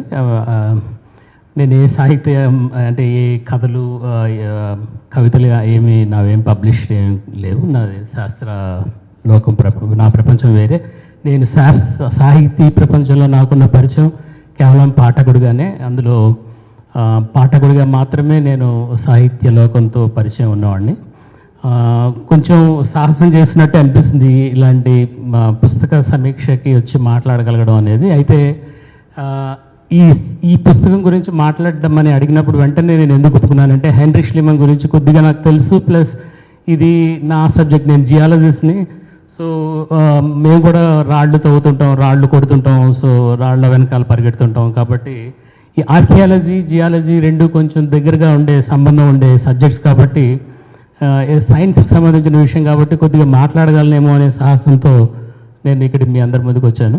అయితే ఈ హెన్రీ ష్లీమన్ గురించి మాట్లాడుతున్నప్పుడు మీలో చాలామంది పాత్రికేయ మిత్రులు ఉన్నారు. 1995 జూన్ న్యూస్ పేపర్స్ అన్నీ చూస్తే మీరు ప్రతి న్యూస్ పేపర్ హెడ్డింగ్ ఈ హెన్రీ ష్లీమన్ దొంగ హీరోనా, నిజంగానే ట్రాయ్ని కనిపెట్టాడా హెన్రీ ష్లీమన్, లేకపోతే ఇతను ఒక ఫ్రాడా, ఇతను ఒక అవినీతిపరుడా, ఈ మొత్తం 1995 జూన్ న్యూస్ పేపర్లన్నీ ఈ హెడ్డింగ్లతో నిండిపోయి ఉండేవి. అంటే ఒక సెన్సేషనల్, దాదాపు ఆల్మోస్ట్ ఒక శతాబ్దం తర్వాత, హెన్రీ ష్లీమన్ జీవితం అయిపోయిన ఒక శతాబ్దం తర్వాత అతని పేరు అతని బయోగ్రఫీ వచ్చిన కొత్తల్లో, ఐ థింక్ డేవిడ్ ట్రైల్ రాసింది అనుకుంటాను సార్. వచ్చిన కొత్తల్లో ష్లీమన్ బయోగ్రఫీ వచ్చిన కొత్తల్లో, అతని జీవిత కథ పుస్తక రూపంలో వచ్చిన కొత్తల్లో ఇంత సెన్సేషనల్ అయిపోయిన న్యూస్ ఐటమ్ ఇది. నిజంగానే ఈ హెన్రీ ష్లీమన్ అనేవాడు హీరోనా, లేకపోతే ఒక అవినీతిపరుడా, ఒక పెద్ద నిజంగానే ఆర్కియాలజిస్ట్ అయినా అనే ప్రశ్నలు చాలా మందికి చాలా ఉద్భవించాయి. మెయిన్గా ఇద్దరు ఆర్కియాలజీ ప్రొఫెసర్ల మధ్య చాలా పెద్ద డిబేట్ నడిచింది. ఒకరు ప్రొఫెసర్ విలియం కాల్డర్ అండ్ ఇంకో ఆయన డేవిడ్ ఈటన్ అనే ఆయన వాళ్ళ మధ్య ఉత్తర ప్రత్యుత్తర లాంటివి కాకుండా పబ్లికేషన్స్ కూడా అయ్యాయి. అప్పటికే 2 దశాబ్దాలుగా హెన్రీ ష్లీమన్ చేసిన పరిశోధనల మీద చాలా రకాలైన సమీక్షలు చేయడం, వాటి తాలూకా అథెంటిసిటీ మీద చాలా చర్చలు చేయడం సైంటిఫిక్ సర్కిల్స్లో, ఎస్పెషల్లీ ఆర్కియాలజీ సర్కిల్స్లో చాలా జరిగాయి. దీన్ని మనం ఒక విధంగా చూడాలంటే, ఫస్ట్ ఆఫ్ ఆల్ అసలు హెన్రీ ష్లీమన్ అనేవాడు వ్యక్తిగా ఎలాంటి వాడు అని చూస్తే, ఈ విలియం కాల్డర్ అనే ఆయన బయోగ్రఫీ రాసిన ట్రైల్ ఇద్దరు కూడా డేవిడ్ ష్లీమన్ని ఒక పెథలాజికల్ లయర్ అంటారు వాళ్ళిద్దరు. దానికి కారణం ఏంటంటే, భాస్కరన్ సార్ తన పుస్తకంలో రాశారు, తన యుఎస్ సిటిజన్షిప్ని, అమెరికాలో తన సిటిజన్షిప్ని ఫాల్స్గా క్లెయిమ్ చేశాడు. ఎందుకు? తన మొదటి భార్యకి విడాకులు ఇవ్వడానికి సులభతరం అవుతుందనే ఉద్దేశంతో ఫాల్స్గా క్లెయిమ్ చేస్తూ తను అమెరికన్ సిటిజన్షిప్ని ఆయన ఈజీగా విడాకులు తీసుకోగలుగుతాడు తన మొదటి భార్య నుంచి అని చెప్పి అదొక క్లెయిమ్ చేస్తారు. రెండో క్లెయిమ్ ఏంటంటే, అతని ఫైనాన్షియల్ ట్రాన్సాక్షన్స్ కాలిఫోర్నియాలో వాళ్ళ తమ్ముడి స్థానాన్ని గోల్డ్ డిగ్గింగ్ జరుగుతున్నప్పుడు, కాలిఫోర్నియాలో బంగారు రజను తీయడానికి జరుగుతున్నప్పుడు తన తమ్ముడు ఎప్పుడైతే మరణిస్తాడో తను అక్కడికి వెళ్ళిపోయి చేసిన ట్రాన్సాక్షన్స్లో బ్యాంకింగ్ వ్యవహారాల్లో కూడా చాలా ఫ్రాడ్ ఉండేది, అవినీతి ఉండేది అని చెప్తూ ఫైనల్గా అతను చేసిన తన జీవితపు చరమాంకంలో చేసిన ఈ సాహసోపేతమైన ట్రాయ్ పరిశోధన మీద దానిలో కూడా కొన్ని మిస్టేక్స్ చూపిస్తూ ఈ విలియం కాల్డర్, డేవిడ్ ట్రైల్ ఏమంటారంటే, మోస్ట్ ప్రాబబ్లీ ఇవన్నీ మనం కూడితే ఇతను ఒక ప్యాథలాజికల్ లయర్ అనే ఫ్యాక్ట్ని ఎస్టాబ్లిష్ చేస్తారు వాళ్ళు. అంటే ఒక మనిషిని రిట్రాస్పెక్టివ్గా, అంటే పాతకాలంలో జరిగిన ఈవెంట్స్ ఆధారంగా తీసుకొని అతన్ని ప్యాథలాజికల్ లయర్, ఇతను అంటే అబద్ధం చెప్పకుండా ఉండలేనటువంటి ఒక వ్యక్తిగా చిత్రీకరిస్తూ అతన్ని చాలా ఒక బ్యాడ్ లైట్లో ఎస్టాబ్లిష్ చేస్తారు. అయితే దీనిలో మనం చూడాల్సింది ఏంటంటే, మెయిన్గా ఫస్ట్ ఆఫ్ ఆల్ ప్రశ్న ఏంటంటే, ట్రాయ్ని కనిపెట్టింది మన హెన్రీ ష్లీమనా కాదా అనే పాయింట్ నుంచి అతను చేసిన ఫైండింగ్స్, అతని రికార్డ్స్, అతని పరిశోధనలు అన్నీ నమ్మదగినవా కాదా అనే ఫ్యాక్ట్లోంచి మాట్లాడుతూ మనం దీన్ని కనుక కొంచెం క్షుణ్ణంగా పరిశీలిస్తే, అతని మిగిలిన అంశాలని, అంటే అతని వ్యాపారంతో కూడింది, అతని నిజ జీవితమైన భార్య, అతని విడాకులు, అతని పిల్లలు, వాటితో సంబంధం లేకుండా చూస్తే అతను తన సంపదనంతా, తను కూడబెట్టిన సంపద, అత్యంత గొప్ప సంపద 1990లో ఎస్టిమేట్ చేస్తే అది కనీసం ఒక $100 మిలియన్ దగ్గర దగ్గర పాస్తులు ఆయన 1880కి 70లోనే ఆయన సంపాదించి పెట్టుకున్న డబ్బు అది ఆయన దగ్గర. అంత ఆస్తి, అంత సంపద ఆయన దగ్గర పోగై ఉండేది. ఆ సంపదనంతా తీసుకొని తన వ్యాపార సామ్రాజ్యాన్ని వదులుకొని గ్రీక్ దేశం, అక్కడ కనీసం నివాసయోగ్యం కూడా లేని, వసతి లేని, హోటల్స్ లేని ప్రాంతంలో ఉంటూ గాడిద మీద ఎక్కి తిరుగుతూ ఒక చిన్నపాటి సైన్యం లాంటి దాన్ని తయారు చేస్తున్న వెనకాల తనకు తెలిసిన క్రూడ్ మెథడ్స్తో, తనకు తెలిసిన పలుగు పార ఇలాంటి పద్ధతులతో ఎక్కడ హోమర్ రాసిన ఎక్కడ జరిగింది ఈ ట్రోజాన్ వార్, ఎక్కడ జరిగింది అనే ఒక పిచ్చితనంతో, ఒక వెర్రితనంతో అనాలేమో, వాటిని వెతుకుతూ ఆ గ్రీక్ టర్కీ దేశాల బోర్డర్లోకి వెళ్ళి మొత్తం దాన్ని వెలికి తీయాలనే అతని తాపత్రయం నిజానికి చాలా ఆశ్చర్యం గొలిపే విషయం. అంటే చిన్నప్పుడెప్పుడు మనకి మన తల్లిదండ్రులు, లేకపోతే మన స్నేహితులు, లేకపోతే మన ఉపాధ్యాయులు ఎవరో మనకి ఏవో కథలు చెప్తుంటారు, మనల్ని ఇన్ఫ్లుయెన్స్ చేస్తుంటారు, మన మన మన మీద రకరకాలైన ప్రభావాలు ఉంటాయి. అలాగే హెన్రీ ష్లీమన్ కూడా వాళ్ళ నాన్న యొక్క ప్రభావం చాలా ఎక్కువగా ఉండేది తన చైల్డ్హుడ్లో.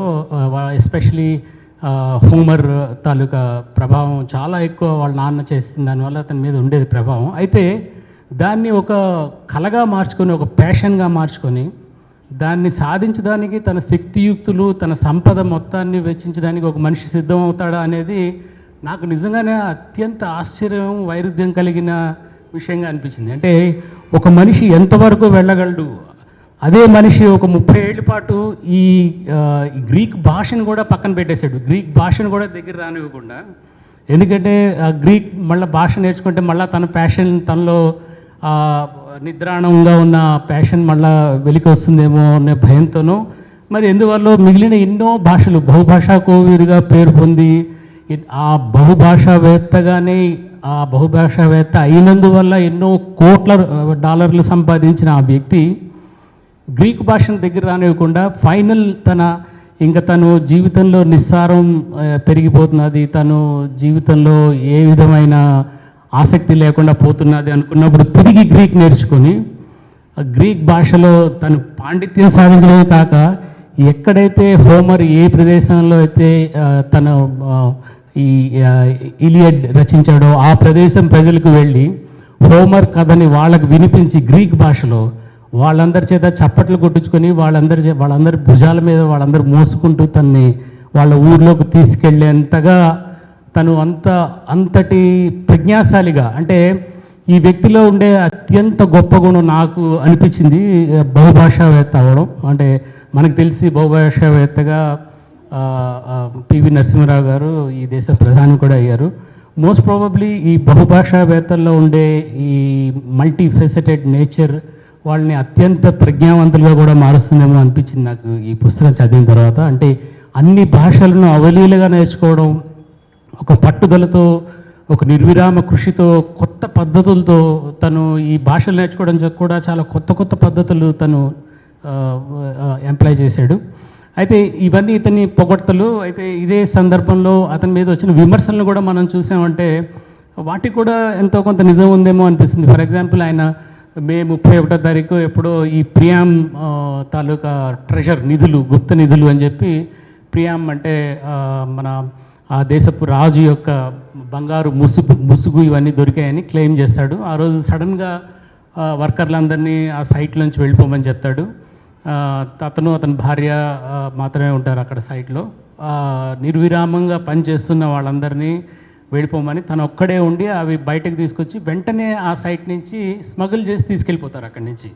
అంటే అదే సైట్లో అక్కడ ఉంచడం సాధ్యం కాలేదు ఆయనకి. అయితే ఇందులో ఆర్కియలాజికల్గా మాట్లాడితే దీని మీద అబ్జెక్షన్స్ ఉన్నాయి చాలామంది శాస్త్రవేత్తలకి. అంటే మీరు దాన్ని ఆయన సరిగ్గా ఆ రోజు నోట్స్లో, మే 31వ తారీఖు నోట్స్లో అతని ఫైండింగ్స్ కానీ అతని డీటెయిల్స్ కానీ పూర్తిగా రాయలేదు. చాలా ఆ రోజు యొక్క రికార్డులో చాలా షేడీగా ఉంది అని. అయితే దానికి ఒక ఎక్స్క్యూజ్ ఉందనేది అవతల పక్క వాదన. ఏంటంటే టర్కీ అఫీషియల్స్ అతన్ని తల మీద కూర్చొని మేము చూడాలి ఇప్పుడు అర్జెంటుగా ఇది, మేము అంటే అతను కాన్ఫిస్కేట్ చేస్తారేమో, టర్కిష్ గవర్నమెంట్ ఈ నిధులను తీసుకెళ్ళిపోతుందేమో, తను కన్న కళ ట్రాయ్ని ఎస్టాబ్లిష్ చేయడం అనేది సాధ్యం కాకపోవచ్చేమో అని ఆయనకి అనే దిగులుతో ఆయన పక్కకు తప్పించాడు. అది కూడా ఇదే దిగులు వల్ల ఆ రోజు మిగిలిన అన్ని రోజుల్లో అతని రికార్డ్స్ అన్ని చాలా డీటెయిల్డ్గా ఉన్నప్పటికీ ఆ ఒక్కరోజు డీటెయిల్స్ లేకపోవడానికి కారణం మోస్ట్ ప్రాబబ్లీ ఈ టర్కిష్ అఫీషియల్ ఇన్ఫ్లుయెన్స్ అయి ఉండొచ్చు అనేది ఇంకొక వాదనగా తీసుకొస్తూ అందులో అంతగా అంటే ఇంకొక ఆరోపణ ఏంటంటే ఆయన బయట నుంచి వస్తువుల్ని తీసుకొచ్చి ఈ నిధిలో చేర్చేయడని, తనని తాను అంటే ట్రాయ్ కనిపెట్టాడనే పాయింట్ని ఎస్టాబ్లిష్ చేసుకోవడానికనే, అంటే ఒక విధంగా డిజానెస్టీ ఉంది అనేది ఒక ఒక ఒక విమర్శ. ఖచ్చితంగా ఆయనలో డిజానెస్టీ ఉంది, ఖచ్చితంగా ఆయనలో మెథడలాజికల్ ఎర్రర్స్ అంటే తను చేసిన పనిలో ఉండే దానిలో ఎర్రర్స్ ఉండేవి. ఇది మనం మాట్లాడుతుంది 19వ శతాబ్దంలో జరుగుతున్న ఆర్కియాలజీ ఎక్స్కవేషన్స్ గురించి. కాబట్టి అప్పట్లో అంత సైంటిఫిక్ మెథడ్స్ కానీ అంత పూర్తిగా ఎస్టాబ్లిష్ కాలేదు కాబట్టి దానిలో అంతగా తప్పులించాల్సింది ఏమీ లేదనేది ఇంకొక వాదన. అయితే అత్యంత పెద్ద క్లెయిమ్ ఏంటంటే ఆర్కియాలజీకి ఈయన ఆద్యుడు, అంటే మోడర్న్ ఆర్కియాలజీకి ఈయన ఆద్యుడు అనే ఒక వాదన ఈ పండిత ప్రొఫెసర్ లోకంలో, ఆర్కియాలజీ ప్రొఫెసర్స్ లోకంలో ఒక చిన్న డిస్టర్బెన్స్ కలుగజేస్తుంది. అంటే మున్నబాయ్ ఎంబీబీఎస్ లాంటి కథ, మున్నబాయ్ ఎంబీబీఎస్ డాక్టర్ అవుతాడా అన్నట్టు. అంటే ఇతనికి ఏ ట్రైనింగ్ లేకుండా, ఏ చదువు లేకుండా ఒక పెద్ద ప్రాజెక్ట్ హోమర్ ఇలియడ్ని ప్రూవ్ చేయడం, హోమర్ యొక్క ట్రోజన్ని ప్రూవ్ చేయడం అనేది ఒక అన్ట్రైన్డ్, అన్ప్రొఫెషనల్, అన్ఎడ్యుకేటెడ్ పర్సన్ చేశాడు అనేది తీసుకోవడం కొద్దిగా ఈ అకాడమిక్ వరల్డ్కి కొద్దిగా ఇబ్బంది కలిగించిన విషయం అనిపించింది నాకు. మోస్ట్ ప్రాబ్లీ అది ఆ పాయింట్ ఆఫ్ వ్యూ ఉండుండొచ్చు. బట్ ఒక్క విషయం చెప్పాలి ఇక్కడ, ఆయన చేసిన పనుల్లో స్ట్రాటిగ్రఫీ అంటే ప్రతి ఒక్క సాయిల్ లేయర్, తను చేసిన తవ్వకాల్లో సాయిల్ లేయర్ యొక్క డీటెయిల్స్ కానీ, ఆ రోజుల్లోనే ఫ్లోరా ఫౌనా అంటే ఆ మట్టిలో, ఆ శిలాజాల్లో దొరికే వృక్ష మిగిలిన శిలాజాల యొక్క వాటి యొక్క డీటెయిల్స్ సేకరణ కానీ, వాటి కోసం ప్రత్యేక నిపుణుల్ని ఆయన ఎంప్లాయ్ చేసుకొని దాని ద్వారా అప్పట్లోనే కెమికల్ అనాలిసిస్ చేయించి, ఈ కొన్నిటి యొక్క కెమికల్ అనాలిసిస్ చేయించి ఇవన్నీ చేయించడం అనే మోడర్న్, ఇప్పుడు ఈ రోజుల్లో మోడర్న్గా ఆర్కియాలజీ ఎలా చేస్తున్నామో మనం సైంటిఫిక్ ఆర్కియాలజీని తీసుకొచ్చిన ఘనత మోస్ట్ ప్రాబ్లీ హెన్రీ ష్లీమన్కి మనం ఇవ్వాల్సిందే. ఆ విధంగా మోడర్న్ ఆర్కియాలజీకి ఆయన ఆద్యుడే అనుకోవచ్చు మనం. ఫైనల్గా ఇంకొక మాట ఏం చెప్పాలంటే, ఆయన పాటరీ మీద ఎక్కువ దృష్టి పెట్టలేదు. ఆయన ప్రాబబ్లీ అంటే ఆయన గోల్డ్ డిగ్గర్ అనే, అంటే గోల్డ్ వెనకాల గోల్డ్ గుప్త నిధులు, ప్రియాన్ని ప్రూవ్ చేయడం, లేకపోతే అలాంటి ఒక ప్యాషనెట్ విషయంలో ఉండిపోయాడు తప్పితే నిజమైన ఆర్కియాలజీ పాటరీలో ఉంటుంది. అంటే ఏమంటారంటే ఈ ఆర్కియాలజీలో మనం తవ్వి తీస్తున్నప్పుడు ప్రతి ఒక్క స్థరం ఒక మ్యూటెడ్ పిక్చర్. అంటే మన సినిమాలో మనం ఒక సినిమా చూస్తున్నప్పుడు ఆ సినిమాని ఒక ఫ్రేమ్లో ఆపేస్తే ఆ పిక్చర్ ఎలాంటిదో మనం ఆర్కియాలజీ తవ్వకాల్లో చేస్తున్నప్పుడు మనకి ఒక స్థలంలో ఒక పర్టికులర్ ఏదైనా మనకి దొరికినప్పుడు అది అలాంటి muted silent frame of the film అని. అంటే అది ఏదో చెప్పాలనుకుంటుంది, దాన్ని మనం ఏం అర్థం చేసుకుంటాం అనే దాని మీద మన యొక్క విచక్షణ ఆధారపడి ఉంటుంది అనేది, మన యొక్క విచక్షణ మీద ఆధారపడి ఉంటుంది అనేది నాకు అనిపిస్తుంది. ఫైనల్గా ఆయన సైంటిఫిక్గానే ఆర్కియాలజీ ప్రాజెక్ట్స్ చేశాడు. ఇంకా ద మోస్ట్ ఇంపార్టెంట్ క్వశ్చన్, ట్రాయ్ని కనిపెట్టాడా? ట్రాయ్ యొక్క క్రెడిట్, ట్రాయ్ని కనిపెట్టిన క్రెడిట్ హెన్రీ ష్లీమన్కి వెళ్ళాలా? ట్రాయ్ 6, ట్రాయ్ 7, ట్రాయ్ 2 ఇలా రకరకాలైన లేయర్స్ ఆయన తవ్విన తవ్వకాల్లోంచి బయటపడింది. అనేకమైన లేయర్స్ ఉన్నాయి దానిలో. కాలిపోయిన బూడిద స్తరాలు కూడా కనిపెట్టాడు ఆయన, అది కూడా నోట్ చేశాడు. కాబట్టి అనేక స్తరాల్లో, అంటే మన ఇప్పుడు హరప్ప మొహంజదారో తవ్వకాల్లో కూడా, మన ఐబీసీ సింధు నాగరికత తవ్వకాల్లో కూడా అనేక స్తరాలు ఉంటాయి. అలాగే అక్కడ కూడా అనేక స్తరాలు ఉన్నాయి. అయితే ఈ ట్రాయ్ ఇలియడ్ మీద మొదటిసారిగా చేసింది ఈయన కాదు, ఈయనకన్నా ముందరే 18వ శతాబ్దంలోనే దాన్ని వెనక సెర్చ్ మొదలైంది. కాకపోతే ఇంత డిటర్మినేషన్తో, ఇంత తన మొత్తం సంపదని వెచ్చించి, శక్తియుక్తుల్ని వెచ్చించి, తన జీవితాన్ని ధారపోసి సంపాదించిన డబ్బంతటిని పెట్టి ఒక లాభాపేక్ష లేదా తను లాభాన్ని ఏమి ఆశించలేదా, దానివల్ల నిజంగానే ఏమీ రాలేదా, పేరు ప్రఖ్యాతులు ఆశించలేదా అంటే ఈయన ఒక వైరుధ్యభరితమైన వ్యక్తిత్వం అని మాత్రం ఖచ్చితంగా మనం చెప్పుకోవచ్చు. ఆ విధంగా ఈ పుస్తకానికి మీరు పెట్టిన title most probably most apt title sir, Bahurupula Ward అనే మీరు పెట్టిన టైటిల్. నిజంగా ఇలాంటి పుస్తకం తెలుగులో రావడం అనేది చాలా అరుదైన విషయం. ఇలాంటి అరుదైన అవకాశాన్ని తెలుగు పాఠకులందరూ వినియోగించుకుంటారని, ముఖ్యంగా ఆసక్తి ఉన్న, ఇలాంటి సబ్జెక్ట్స్ మీద ఆసక్తి ఉన్న తెలుగు పాఠకులందరూ ఇలాంటి వైవిధ్యభరితమైన విజ్ఞానపూరితమైన పుస్తకాన్ని ఆదరించాలని కోరుకుంటూ నన్ను మాట్లాడమని అడిగినందుకు చాలా ధన్యవాదాలు తెలుపు. బాస్ గారికి కృతజ్ఞతలు. ఆయన చాలా ఇన్డెప్త్ అనాలిసిస్ చేస్తూ ఇంకో గంట సేపు కూడా మాట్లాడగలడు. కానీ సభ పరిమితుల్ని పట్టించుకొని ఆయన బోళ్ళంత మర్యాదగా మాట్లాడారు. మహాప్రస్థానానికి చలంగారు రాసిన యోగ్యతా పత్రంలో శ్రీశ్రీ మహాప్రస్థానం పుస్తకాన్ని మీ మిత్రుడు ఎవరికైనా డెత్ బెడ్ ప్రజెంటేషన్గా పంపించండి అని రాశాడు. ఈ హెన్రీ ష్లేమనే కాకుండా ఈయన తొలితరం ఆర్కియాలజిస్టు. మన మధ్యన ఉన్న ఆర్కియాలజిస్ట్ పేరు కల్లూరి భాస్కరం గారు. ఆయన కూడా చరిత్రని తవ్వి మహాభారతం రాసి మన మూలాలను వెలికి తీసి ఆఖరికి బహురూపుల వాడిగా ఆయన కూడా మిగిలాడు. ఈ పుస్తకాన్ని మీరు ఒక కాపీ కానీ వీలైతే 2 కాపీలు కొని ఒక పుస్తకం మీ సన్నిహిత మిత్రుడికి ప్రజెంట్ చేయాలని నేను కోరుతున్నాను వ్యక్తిగతంగా. పుస్తకం కొనుక్కొని డబ్బులు లేకపోతే భాస్కరం గారిని అడిగితే ఆయనే డబ్బులు ఇస్తారు, అంత మంచివాడు ఆయన, పెద్ద ఇబ్బంది పడక్కర్లేదు. ఫైనల్గా మన కాలంలో మనకున్న మంచి ఉపన్యాసకుల్లో మంచి ఉపన్యాసకుడు, మంచి వక్తల్లో మంచి వక్త, గొప్ప వాగ్దాటి ఉన్నాయన, ఏ గ్రేట్ కమ్యూనికేటర్ వాడ్రేవు చెనవీరభద్రుడు గారు మాట్లాడతారు. నేను ఆయన ప్రసంగం గురించే వెయిట్ చేస్తున్నాను. Sir please come.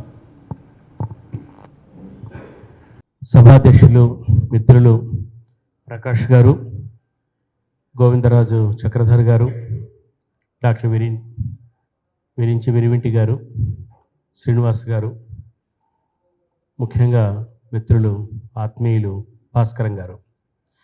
భాస్కరం గారు ఈ పుస్తకం ఇట్లా ఒక సదస్సులాగా పెడుతున్నాము, దీనిలో అంతా కూడా కొత్త వక్తలు ఉంటారు అన్నారు ఆయన. కొత్త వక్తలు అంటే భాస్కరం గారి పుస్తకాలు దాదాపుగా ఆయన పుస్తకాలు ఆవిష్కరణ అయిన పుస్తకాలకి ఏదో ఒక రూపంలో నేను అందులో పాల్గొంటూ ఉన్నాను. నేను ఇటీవల ఆయన తీసుకొచ్చిన ఇవి మన మూలాలు పుస్తకావిష్కరణ సభలో కూడా నేను పాల్గొన్నాను. నేను కొత్త వక్తలు ఉంటారు అన్నప్పుడు ఎవరు అంటే పేర్లు చెప్పారు. అందుకని వాళ్ళ ప్రసంగాలు వినడం కోసం, వారు ఏ విధంగా ఈ పుస్తకంలోకి ప్రవేశిస్తున్నారు, వారి ఆలోచనలు తెలుసుకునే ఉద్దేశం మీద మాత్రమే నేను, యథార్థానికి నేను పాత వక్తని కాబట్టి నేను మాట్లాడడం ముఖ్యమని అనుకోలేదు, అందుకని చివరి మాట్లాడాలనుకున్నాను నేను. ఈ ముగ్గురు ప్రసంగాలు కూడా చక్రధర్ గారు, శ్రీనివాస్ గారు, డాక్టర్ గారు ముగ్గురు కూడా చాలా 3 దృక్పథాల్లోంచి మాట్లాడారు. చాలా లోతుగా మాట్లాడారు, చాలా వివరంగా మాట్లాడారు, చాలా కొత్త ఇన్సైట్ఫుల్గా మాట్లాడారు. అంటే మనం ఊహించాం, ఒక్కొక్కప్పుడు ఒక్కొక్క వక్త ఎటువంటి ఒక ఇన్సైట్ మనలో ఓపెన్ చేస్తారు. ఇప్పుడు డాక్టర్ గారు పాస్టరల్ అంటే పాస్ట్ ఓరల్ అని ఒక మాట విడగొట్టడంతో ఆయన మొత్తం ఆ పశుపాలక సంస్కృతి మీద కొత్త లైట్ అనమాట, ఒక్క మాట, ఒక చిన్న విరుపు. అలాగే ఆయన మొత్తం ఆ సబ్జెక్టివిటీ ఒక సైన్స్లో కూడా, అందులోనూ కొన్ని అవశేషాలు మాత్రమే దొరికేటటువంటి స్థలంలో దొరికిన కొద్దిపాటి అవశేషాల మీద కంటికి కనిపించని అదృశ్యమైపోయిన ఒక నాగరికతని మళ్ళా నిర్మించేటప్పుడు మనుషులు ఎంత సబ్జెక్టివ్గా ఉంటారు, ఆ సబ్జెక్టివిటీ ఎట్లా తదనంతర కాల పరిశోధకుల్ని ప్రభావితం చేస్తుంది, ఆ సబ్జెక్టివ్ ఫ్రేమ్వర్క్ నుంచి బయటపడడం ఎంత కష్టం అని చాలా ఆ, చాలా ఆశ్చర్యం వేస్తుంది. ఆయన ఎసెన్స్ గ్రూపులో ఆయన ఎంచుకునే టాపిక్స్, ఆయన పెట్టే మీటింగ్స్ చూస్తే నాకు ఒకప్పుడు ఏమనిపిస్తుంది అంటే ఈ ప్రపంచం 2 రకాల మనుషులతో కూడుకుని ఉంది అనిపిస్తుంది. ఒకళ్ళు ఎవరంటే చాలా బాధ్యతారహితంగా నోటికొచ్చింది మాట్లాడతారు, ఏది కనబడితే దాన్ని కూలదోస్తూ ఉంటారు, బద్దలు కొడుతూ ఉంటారు. అదొక అదొక ఉద్యమం అనమాట. బహుశా భగవంతుడు వాళ్ళు అందుకోసం పుట్టించుంటాడు. మరొక వర్గం మనుషులు ఉంటారు, వాళ్ళు చాలా ఓపికగా, చాలా నిదానంగా, చాలా కేర్ఫుల్గా, చాలా జాగ్రత్తగా వాళ్ళు నిర్మిస్తూ ఉంటారు, పునర్నిర్మిస్తూ ఉంటారు. ఈ ప్రపంచాన్ని మరింత వాసయోగ్యం చెయ్యాలి, మనుషులు మరింత శుభ్రంగా, స్వచ్ఛంగా ఆలోచించాలి అని ప్రయత్నం చేస్తుంటారు. వాళ్ళ కృషిని ఎవరన్నా పట్టించుకున్నారా లేదా వాళ్ళు చేస్తూ ఉంటారు. ఎసెన్స్ గ్రూప్ నడుపుతున్నటువంటి డాక్టర్ విరివింటి అట్లాంటి వ్యక్తి.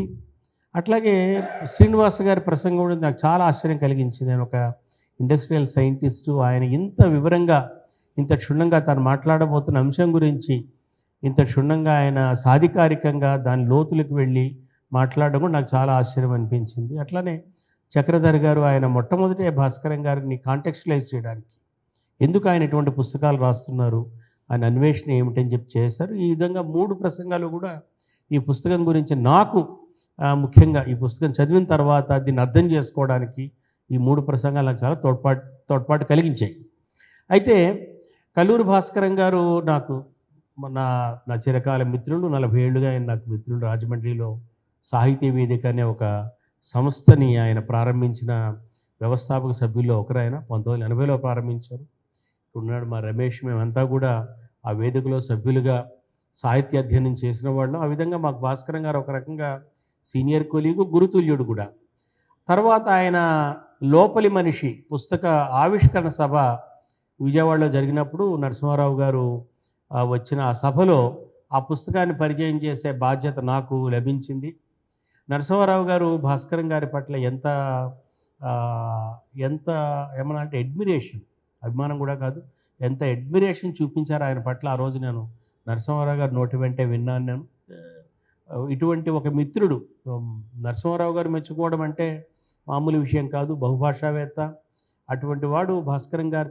తెలుగు చాలా క్షుణ్ణంగా చదువుకున్నవాడు, తెలుగు నుంచి 1000 పడగల్ని హిందీలోకి అనువాదం చేసినవాడు, స్వయంగా ఒక అనువాదకుడు. ప్రధానమంత్రిని పక్కన పెట్టండి, ఒక అనువాదకుడు, సాటి అనువాదకుడు.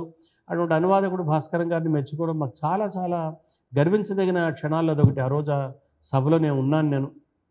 అయితే ఆయన ఈ మధ్యకాలంలో గత 10 ఏళ్లుగా ఆయన కృషి మరింత లోతుకు వెళ్ళి మరింత కొత్త దారుల్లోకి పయనిస్తూ ఉంది. ఎందుకు ఈ రకమైన, అదే కాక ఆయన ఈ మధ్య ఇంతకుముందు ఒక 3 ఏళ్ల కిందట మంత్రకవాటం తెరిస్తే మహాభారత మన చరిత్ర ఒక పెద్ద విజ్ఞాన సరస్వం లాంటి పుస్తకం తీసుకొచ్చారు. దాన్ని కూడా పుస్తక ప్రదర్శనలో ఆ పుస్తకాన్ని పరిచయం చేసే బాధ్యత నాకు అప్పగించారు. ఈ పుస్తకాలు గత 10 ఏళ్లుగా ఆయన తీసుకొస్తున్న పుస్తకాలు చూస్తే, లేదా ఆయన ఫేస్బుక్లో ఆయన పెడుతున్నటువంటి పోస్టులు కానీ, లేదా ఈ మధ్యకాలం ఆయన రామాయణం మీద చేస్తున్న కృషి కానీ, ఇవన్నీ చూస్తే భాస్కరం గారు ఎంచుకుని కొత్త దారి తాలూకు నేపథ్యం ఏమిటి అని ఒక ప్రశ్న మనకు కలుగుతుంది.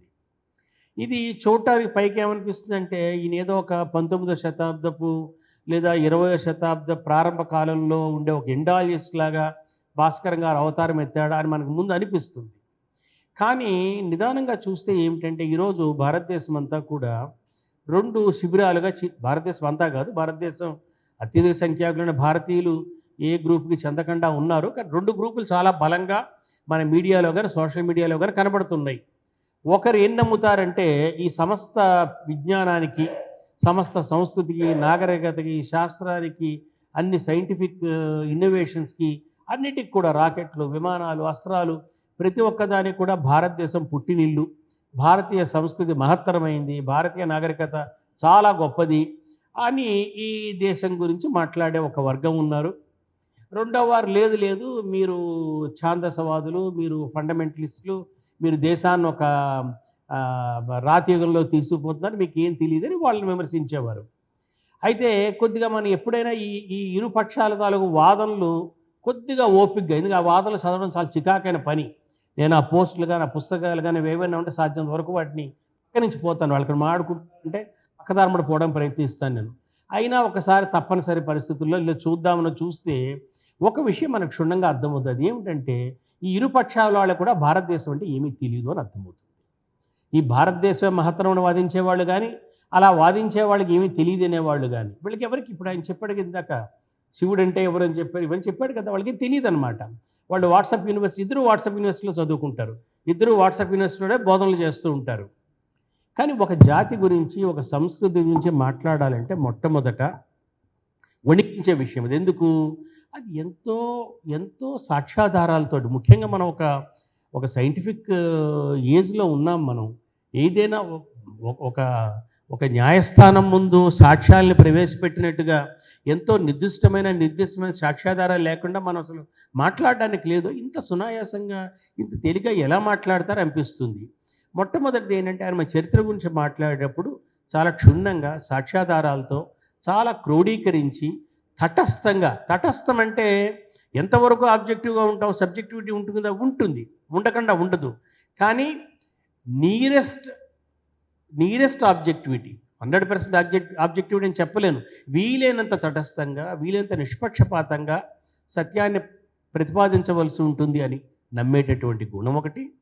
రెండవది ఏంటంటే అసలు ఈ మానవుడు మన ఈరోజు ముఖ్యంగా 21వ శతాబ్దంలో ప్రపంచం ఏమైందంటే, భారతదేశమే కాదు ప్రపంచం అంతా కూడా దేశాలు గోడలు కట్టుకునేటటువంటి కాలంలో ఉన్నాం మనం. 20వ శతాబ్దం అంతా కూడా ముఖ్యంగా ఫ్రెంచ్ విప్లవంలో బాస్టిలీ జైలు గోడలు బద్దలు కొట్టినప్పటి నుంచి దాదాపుగా 225 ఏళ్ల పాటు, 250 ఏళ్ల పాటు గోడలు బద్దలు కొట్టే వైపు ప్రపంచం నడిచింది.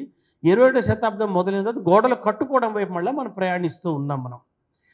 చివరిగా బెర్లిన్ గోడ బద్దలు కొట్టినప్పటి నుంచి మళ్ళీ గోడలు కట్టుకోవడం మొదలైంది. ఆ గోడ పాత ప్రపంచం తాలూ గోడ బద్దలు కొట్టారు. కొత్త ప్రపంచం ఏంటంటే ఏ దేశానికి ఆ దేశం గోడలు కట్టుకుంటూ ఉంది. ఈ గోడలు కట్టుకుంటున్న క్రమంలో మన భారతదేశంలో కాదు ఈ రాతలు. మీరు ఎప్పుడైనా ఈ ఫేస్బుక్లో కానీ, లేదా ఏదైనా ఇన్స్టాగ్రామ్లో కానీ, మీరు ఏవైనా మిడిల్ ఈస్ట్ కంట్రీస్ కానీ, లేదా యూరోపియన్ కంట్రీస్ కానీ, ముఖ్యంగా ప్రాచీన నాగరికతలు వద్దిలిన దేశాలు ఉంటాయి, చైనా కానీ, లేదా టర్కీ కానీ, లేదా పర్షియా కానీ, ఇట్లాంటి దేశాల్లో ఉన్నటువంటి మనుషుల తాలూకు ఆలోచన ఎలా ఉందో చూస్తే, ఆఫ్రికన్ కంట్రీస్ కానీ, వాళ్ళ ఆలోచనలు చూస్తే వాళ్ళందరూ కూడా మనవి చాలా గొప్ప నాగరికతలు, మనవి చాలా గొప్ప సంస్కృతులు. ఇదిగో ఈ వెస్ట్రన్ కంట్రీస్ అంటే యూరప్, అమెరికా అనమాట. ఈ వెస్ట్రన్ కంట్రీస్ వచ్చి మన నాగరికత మనం దూరం చేసాయి, వీళ్ళందరికన్నా ముందే మనం విషయాలు కనుక్కున్నాము అని చెప్పి వాళ్ళు మాట్లాడుకుంటూ ఉంటారు. ఇది దాదాపుగా మనకి ప్రపంచవ్యాప్తంగా కనబడుతూ ఉన్న గుణం ఇది. ఇందులో భారతదేశం ఒక్కదాన్ని మాత్రమే మనం తప్పు పట్టలేము, వేలెత్తి చూపించలేము. కొన్నాళ్ళ కిందట నేను ఒకరోజు చూస్తే BBC ఫేస్బుక్ వాడు ఒక ఆఫ్రికాలో ఒక రెయిన్ మేకర్ ఇంటర్వ్యూ చేశాడు. అంటే ఆఫ్రికాలో మన వాళ్ళు ఎలా అయితే యజ్ఞాలు చేస్తే వర్షం పడుతుందని నమ్ముతారో, ఆఫ్రికాలో కూడా రెయిన్ మేకర్స్ అని ఉంటారు. ఆఫ్రికా ఆదిమ మాంత్రికులు. వాళ్ళు ఉచ్చాటనలు చేస్తే, ఏదో కొంత క్రతువు చేస్తే వాన పడుతుందని నమ్ముతారు అనమాట. రెయిన్ మేకర్ అంటారు. అట్లాంటి ఒక రెయిన్ మేకర్ని ఒక BBC విలేకరులు ఇంటర్వ్యూ చేశాడు. చేసిన తర్వాత అంతా అయిన తర్వాత చినుకులు పడ్డాయి, పెద్ద వాన పడలేదు అని రాశాడు BBC విలేకరి. దాని మీద నేను థ్రెడ్ చూస్తే దాదాపు ఆ రోజుకి 5-6 వేల కామెంట్లు ఉన్నాయి. సరే, అక్కడ కామెంట్లు చూస్తూ ఉంటే ప్రపంచం 2 విధాలుగా చీలిపోయింది. ఒకటి లేదు అమెరికాలో ఒకప్పుడు, ఆఫ్రికాలో ఒకప్పుడు గొప్పగా వానలు పడేవి, ఇవన్నీ కాదని. అంటే ప్రపంచమంతా ఇది ఉంది. ఈ కొత్త ధోరణి, ముఖ్యంగా ఒక యాంటీ వెస్ట్, తమ ప్రాచీన సంస్కృతిని పైకెత్తుకునేటటువంటి ఒక ధోరణి 21వ శతాబ్దంలో ప్రపంచమంతా వర్ధిల్లుతూ ఉంది. ఇది ఒక భారతదేశంలో మాత్రమే కాదు. కానీ వీరందరూ గ్రహించవలసిన విషయం ఏమిటంటే, ఈ మానవుడు ఈరోజు భారతీయ మానవుడను, చీనా మానవుడను, అమెరికా మానవుడను, ఆఫ్రికా మానవుడను మనం మాట్లాడుతున్న మానవుడు ఆయా దేశాల్లో, ఆయా భౌగోళిక పరిస్థితుల్లో మాత్రమే పుట్టి పెరిగినవాడు కాడు. ఆది మానవుడు ప్రపంచవ్యాప్తంగా సంచరించాడు, ప్రపంచమంతా అతను అడుగుజాడలు వదిలిపెట్టాడు. ఒకసారి ఎప్పుడో కొడవటికంటి కుటుంబరావు గారు కాబోలు ఒక వాక్యం రాశాడు. ఆయన ఏం రాశాడంటే, ఈ ప్రపంచంలో జీవించిన ప్రతి ఒక్క మానవుడికి, ఈరోజు జీవిస్తున్న ప్రతి ఒక్క మానవుడు వారసుడే అని రాశాడు ఆయన.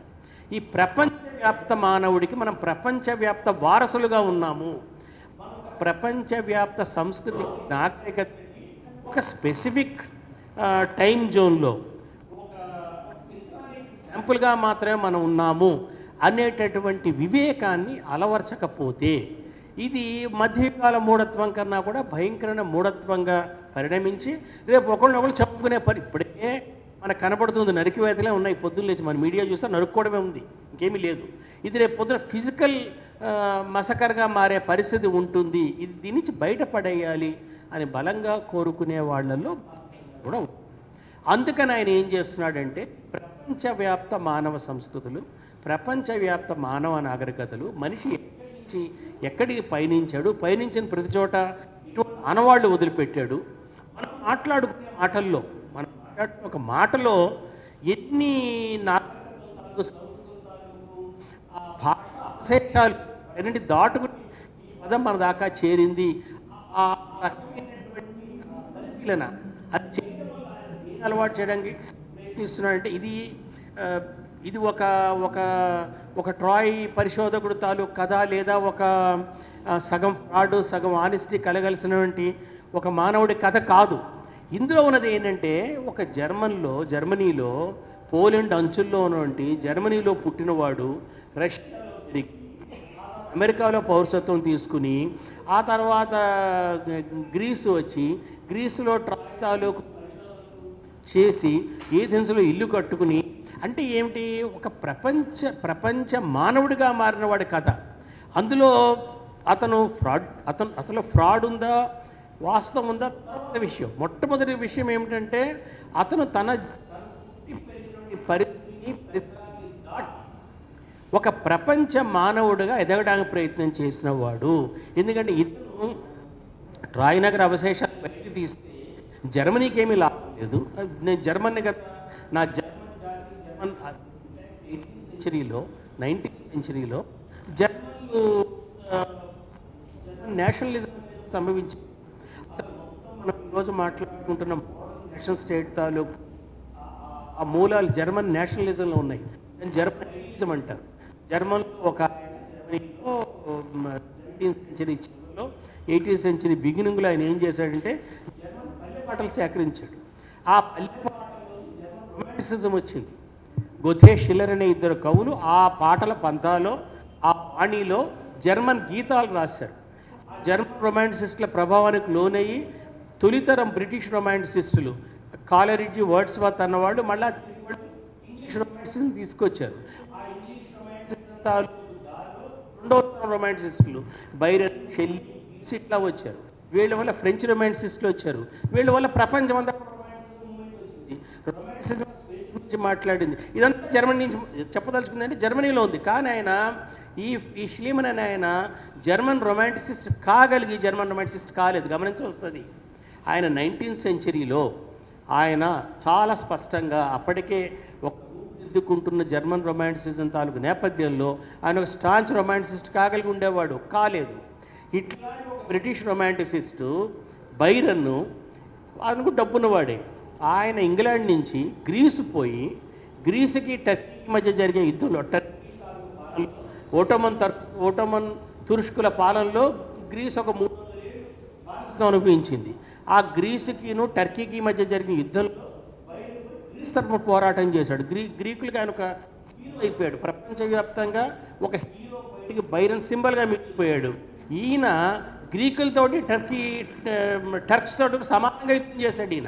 ఈయన గ్రీకుల వైపు నిలబడి ఒక గ్రీకు హీరో అయ్యి ఉండొచ్చు, అవడానికి అవకాశం అది తీసుకోలేదు. ఇది గమనించాలి మనం. అంటే కాలంలో అతను ఏదో ఒక జాతీయవాద పరిధిలో ఒక జాతీయవాద నాయకుడిగా మారగలిగి ఉండి, జాతీయవాద కవిగా మారగలిగి ఉండి, జాతీయవాద యోధుడిగా మారగలిగి ఉండి, అలా కాకుండా ఒక ప్రపంచ మానవుడిగా మారడం. ఎందుకు ఈ కథ ఇంత హై క్యారెక్టర్ అయినా, ఎందుకు ఇంత షేడీ క్యారెక్టర్ తాలూకు కథని భాస్కరం గారు ఎంచుకున్నారు అంటే ఈ షేడ్స్ ఆజ్వల్య మానవ ఆ మనిషి కనబడింది, మనకు కూడా కనబడుతుంది పుస్తకం చదివేటప్పటికి. ఏమిటది?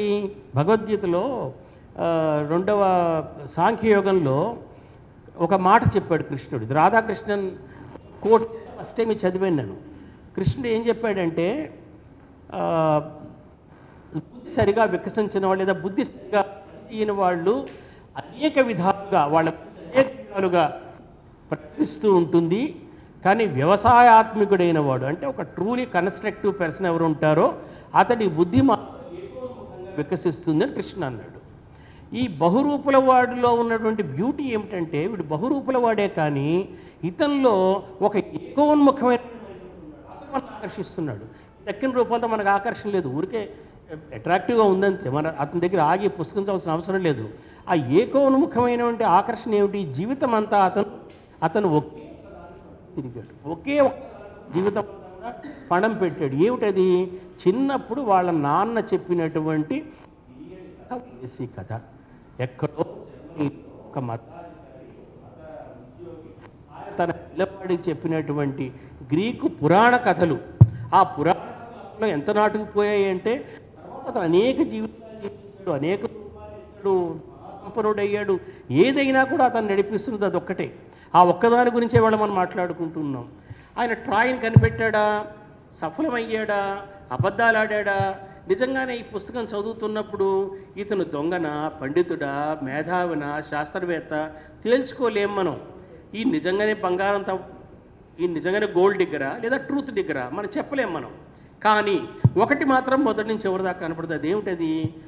ఒక ట్రాయ్, ఒకే ఒకటి. అది ట్రాయ్ కాదు. చిన్నప్పుడు ఒకవేళ వాళ్ళ నాన్న ట్రాయ్ గురించి కాకుండా ఒకవేళ అయోధ్య గురించి చెప్పు ఉంటే, లేదు వాళ్ళ నాన్న చైనా గురించి చెప్పు ఉంటే, లేదు ఏదో ఒక ఆఫ్రికన్ కంట్రీ గురించి చెప్పి ఉంటే, ఆ చిన్న డాక్టర్ గారు అన్నారే, ఈ was a thoroughly passionate human being. ఆ ప్యాషన్, ఆ భయంకరమైన వ్యామోహం, జీవితంలో తన వ్యామోహం వైపు నడవడానికి తక్కిన తృణీకారంగా పక్కకి నెట్టేయగలిగేటువంటి ఆ అపారమైన ప్యాషన్ ఏది ఉందో ఆ ప్యాషన్కి ట్రాయ్ ఒక ఆలంబన అయింది. కానీ ట్రాయ్ అనే ఆలంబన ద్వారా ఆయన మనకి ఏం చెప్తున్నాడంటే రెండు విషయాలు చెప్తున్నాడు. ఒకటి, నువ్వు ఏదైనా ఒకటి నమ్మితే ఆ నమ్మడానికి నీ సమస్తాన్ని నువ్వు త్యాగం చేయడానికి సిద్ధంగా ఉండు. నీకు సంస్కృతంలో శ్లోకం చదవడం రాదు, నువ్వు భారతదేశం వచ్చి వ్యాసాలు రాస్తావు, వాట్సాప్ యూనివర్సిటీలో ఫేస్బుక్లో పోస్టులు రాస్తావు. నీకు బుద్ధుడి తాలూకు ఒక్క సూక్తం నువ్వు చదివింది లేదు, బుద్ధుడి మీద పుంఖానుపుంగా వ్యాసాలు రాస్తావు. నువ్వు ఏదే చదవవు, చదవకుండా వ్యాసాలు రాస్తూ ఉంటావు, చదవకుండా వాదిస్తూ ఉంటావు, చదవకుండా యుద్ధాలు చేసుకుంటూ ఉంటారు. మనకలా ఎవరన్నా కొద్దో గొప్ప చదువుకునేవాడు, పూర్తిగా చదువుకున్న వాళ్ళు అయితే వాళ్ళు హిమాలయాలు గడిపోయి ఉంటారు. ఒక్కరోజు ఫేస్బుక్ చూసినా కూడా ఎవరైనా రాహుల్ సాంకృతి అనే వాళ్ళు జీవించి ఉంటే, మన ఫేస్బుక్ మన వాట్సాప్ చూసి ఉంటే, ఆయన ఖచ్చితంగా తను సంపాదించిన గ్రంథాలన్నీ కంచరగాడిదల మీద ఎక్కించుకుని మళ్ళీ తిట్టిపెట్టి వెళ్ళిపోయిండేవాడు ఆయన. మనం ఏదో కొద్దో గొప్ప చదువుకున్న మనకి చాలా వెలపరం పుట్టిస్తుంది. ఏమిటిది? నువ్వు ఏం చదివావు, నువ్వు ఏం తెలుసుకున్నావు? ఇంత గంభీర విషయం పైకి దెబ్బలాడుకుంటూ ఉంటారు వాళ్ళు. వీళ్ళు దెబ్బలాడుకోవడానికి వీళ్ళు చూపించే సాక్ష్యాధారాల్లో 70% సాక్ష్యాధారాలు వికీపీడియా, అది కూడా ఇలాంటి వాళ్ళే రాస్తారు. ఇంకా రెండో సాక్ష్యాధారం అంటే వాట్సాప్ పోస్ట్ పలానా తేదీ, ఫేస్బుక్ పోస్ట్ పలానా తేదీ. అది కాదు అని చెప్పడానికి ఒక మనిషి ఎట్లా మొట్టమొదటిగా నీకు నిజంగా నీకు అంత గాఢమైన అభినివేశమే ఉంటే, నువ్వు భారతదేశ చరిత్ర గురించి ఇంత గాఢమైన అభినివేశమే ఉంటే, అప్పుడు నువ్వు ఏం చేస్తావంటే ఫేస్బుక్ పోస్టులు రాయవు, వాట్సాప్ పోస్టులు రాయవు, నువ్వు మొట్టమొదటి బయలుదేరుతావు.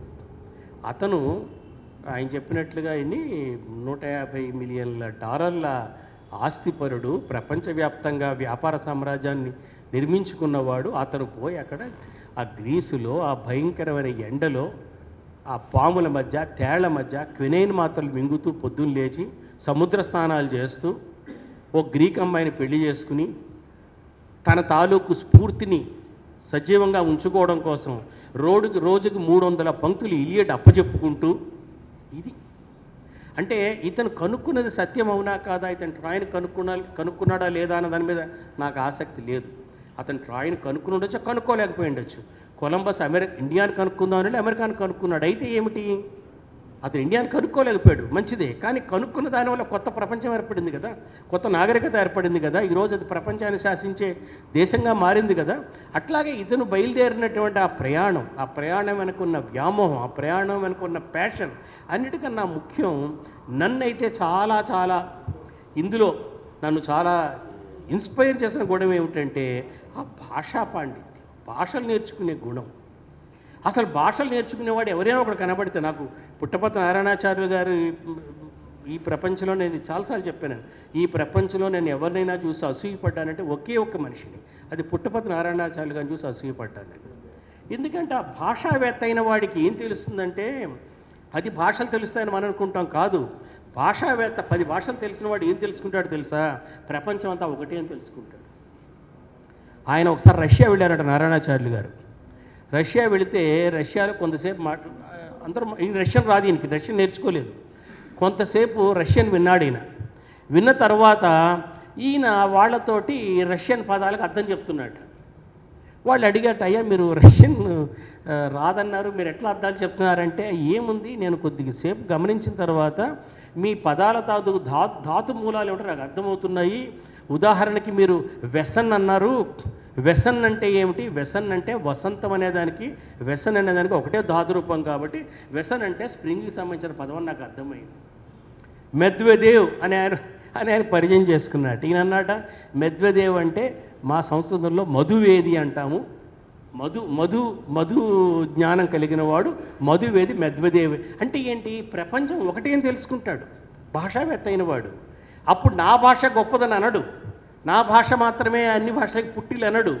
నా భాష నీ భాషకి ఎంత రుణపడింది అని ఆలోచిస్తాడు, నీ భాష ఆ భాషకి ఎంత రుణపడిందని ఆలోచిస్తాడు. ఇతనికి శ్లీమన్కి చిన్నప్పుడు ఆయన క్రైస్తవం నిరాకరించాడు. భాస్కరం గారు ఒక అద్భుతమైన వాక్యం రాశాడు, ఈయన ఇంకా క్రీస్తు పూర్వ ప్రపంచంలోనే జీవించాడు మనలాగానే అని రాశాడు. ఆయనకి ఓల్డ్ టెస్టిమెంట్ వినిపిస్తే ఆయన తక్కిందంతా వదిలిపెట్టి ఓల్డ్ టెస్టిమెంట్లో చాలా గ్రీకు పదాలు హోమర్కి కూడా తెలియని ఉన్నాయని అనుకున్నాడంటే నిజం. ఎందుకంటే గ్రీక్ వల్గేట్ అన్నటువంటిది ఆ ఫస్ట్ బైబిల్ని గ్రీకులో రాసుకున్నారు వాళ్ళు. ఆ వల్గేట్ అది క్రీస్తు తర్వాత వచ్చింది, నిస్సందేహంగా హోమర్ తర్వాతే వస్తుంది. చాలా గ్రీకు పదాలు బైబిల్లో గ్రీకు పదాలు హోమర్ అంటే అతను చూసిందేంటే అతను తక్కిందని చూడలేదు, దాని ఒక మత గ్రంథంగా చూడలేదు, అతను భాషా గ్రంథంగా చూశాడు అతను. ఇలా చూసినప్పుడు భాస్కరం గారు దీన్ని ఏ ఉద్దేశంతో ఈ పుస్తకాన్ని తీసుకొచ్చారో, ఈ పుస్తకంలో ఆయన మళ్ళా ఒక దాదాపు 60 పేజీల సుదీర్ఘమైన ఒక ఆఫ్టర్ వర్డ్, అంటే ఆయన ఇవి మన మూలాల పుస్తకంలో చాలా విధంగా రాసింది ఏముందో దాన్నే మళ్ళా సంగ్రహ రూపంలో ఇందులో మళ్ళీ తీసుకొచ్చారు ఆయన. భాస్కరం గారికి గుర్తింపు లేదా అంటే, భాస్కరం గారి కన్నా మహానుభావుడు ఒక ఆయన, ఆ భాస్కరం గారి ముందు ఒక ఆయన ఉన్నాడు, అసలు ఎవరు గుర్తించలేదు. ఆయన పేరు రాంభట్ల కృష్ణమూర్తి, మహానుభావుడైన ఆయన యాంథ్రపాలజీ, ఆయన ఒక పత్రికా విలేకరి. ఆయన ఒక యాంథ్రపాలజీ నేను తెలుగులో చదివినటువంటి తొలి యాంథ్రపాలజీ గ్రంథాలు ఏమిటంటే ఆ జనకథ, ఆ పారుటాకులు, ఇలాంటి పుస్తకాలని చెప్పాలి. ఆయన ఇట్లాగా రాశాడు. ఆయన రష్యా వెళ్ళి చెప్పేట ఆయన మీ గస్ట్ అంటే ఇవన్నీ చాలా మనకి వినడానికి ఏమనిపిస్తాయంటే ఒళ్ళు జలదరిస్తాయి. వేదకాలంలో మాంసాహారం చేశారా లేదా, రాముడు మాంసం తిన్నాడా లేదా, మన వాట్సాప్ న్యూస్ దెబ్బలాడుకుంటూ ఉంటారు.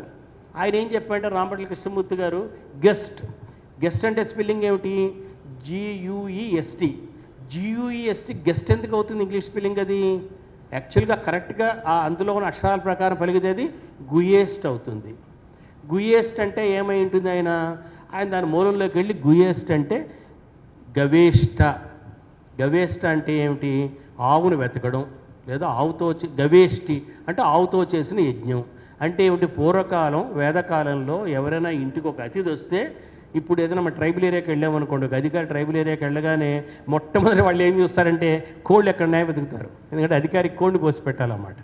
వేదకాలంలో ఎవరైనా ఒక అతిథి ఇంటికి వస్తే మొట్టమొదటి చేసే పని ఏమిటంటే ఒక లేగదూడని కోసి వండి మాంసం పెట్టేవారు, అతిథికి పెట్టేవారు. కాబట్టి అతిథి అంటే మొట్టమొదటి గుర్తొచ్చేది ఏమిటంటే ఒక లేగదూడ తాలూకు ఇదే గుర్తొస్తుంది. కాబట్టి గెస్ట్ ఇదేం రాశాడు ఈయన, ఊహించలేం మనం. ఎవరు పట్టించుకోలేదు ఆ పుస్తకాలు, ఎవరు చదవలేదు ఆ పుస్తకాలు. నేను రాశాను ఆయన మీద. ఆయన పోయినప్పుడు తెలుగు వాళ్ళ తాలూకు టాలమీని ఎందుకు రాశానంటే, టాలమీ రాసిన భూగోళం ఈరోజు ఆ భూగోళం కాదు. టాలమీ భూగోళం ఎప్పుడో తలకిందులైపోయింది. కానీ టాలమీనే భూగోళంకి ఆద్యుడు. ఈ భూగోళం గురించి మాట్లాడుకోవాలనుకుని ఎవరైనా టాలమీని స్మరించుకున్నాకనే మనం మాట్లాడతాం. అట్లానే భాస్కరం గారు కూడా ఆ దారిలో హైలీ థ్యాంక్లెస్ జాబ్. ఆయన చదువుకున్న చదువు, ఆయన వచ్చిన కుటుంబం, ఆయన చేసిన ఉద్యోగం, ఇవన్నీ కూడా ఆయన్ని ఈ దారిని తీసుకొచ్చాయి. ఇటువంటి అపారమైనటువంటి నిస్వార్థమైనటువంటి కృషికి నిజమైనటువంటి గుర్తింపు ఏమిటంటే ఈ పుస్తకాలు మనం చదవడం, మాట్లాడుకోవడం.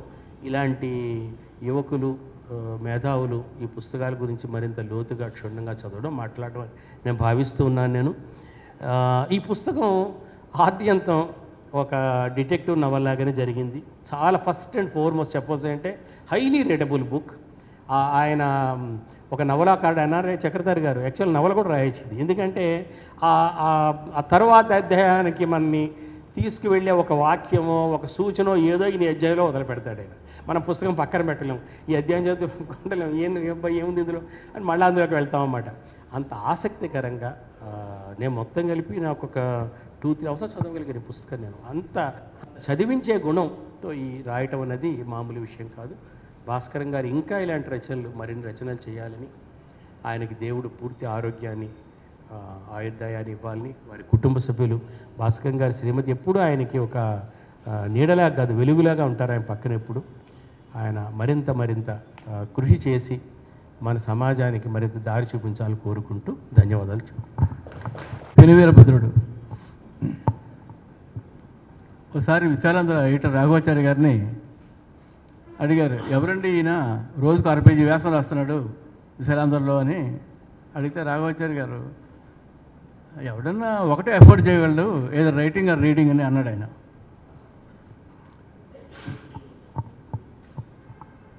తెలుగులో రచయితలకు ఉన్న గొప్ప అదృష్టం ఏంటంటే వాళ్ళే రాయాలి, వాళ్ళే పుస్తకం పబ్లిష్ చేసుకోవాలి, వాళ్ళే సమీక్షలు రాయించుకోవాలి, వాళ్ళే ఆవిష్కరణ సభ పెట్టుకోవాలి. ఇంత దుర్గతి మనకుంది. ఇది దాపురించి చాలా కాలం అయింది.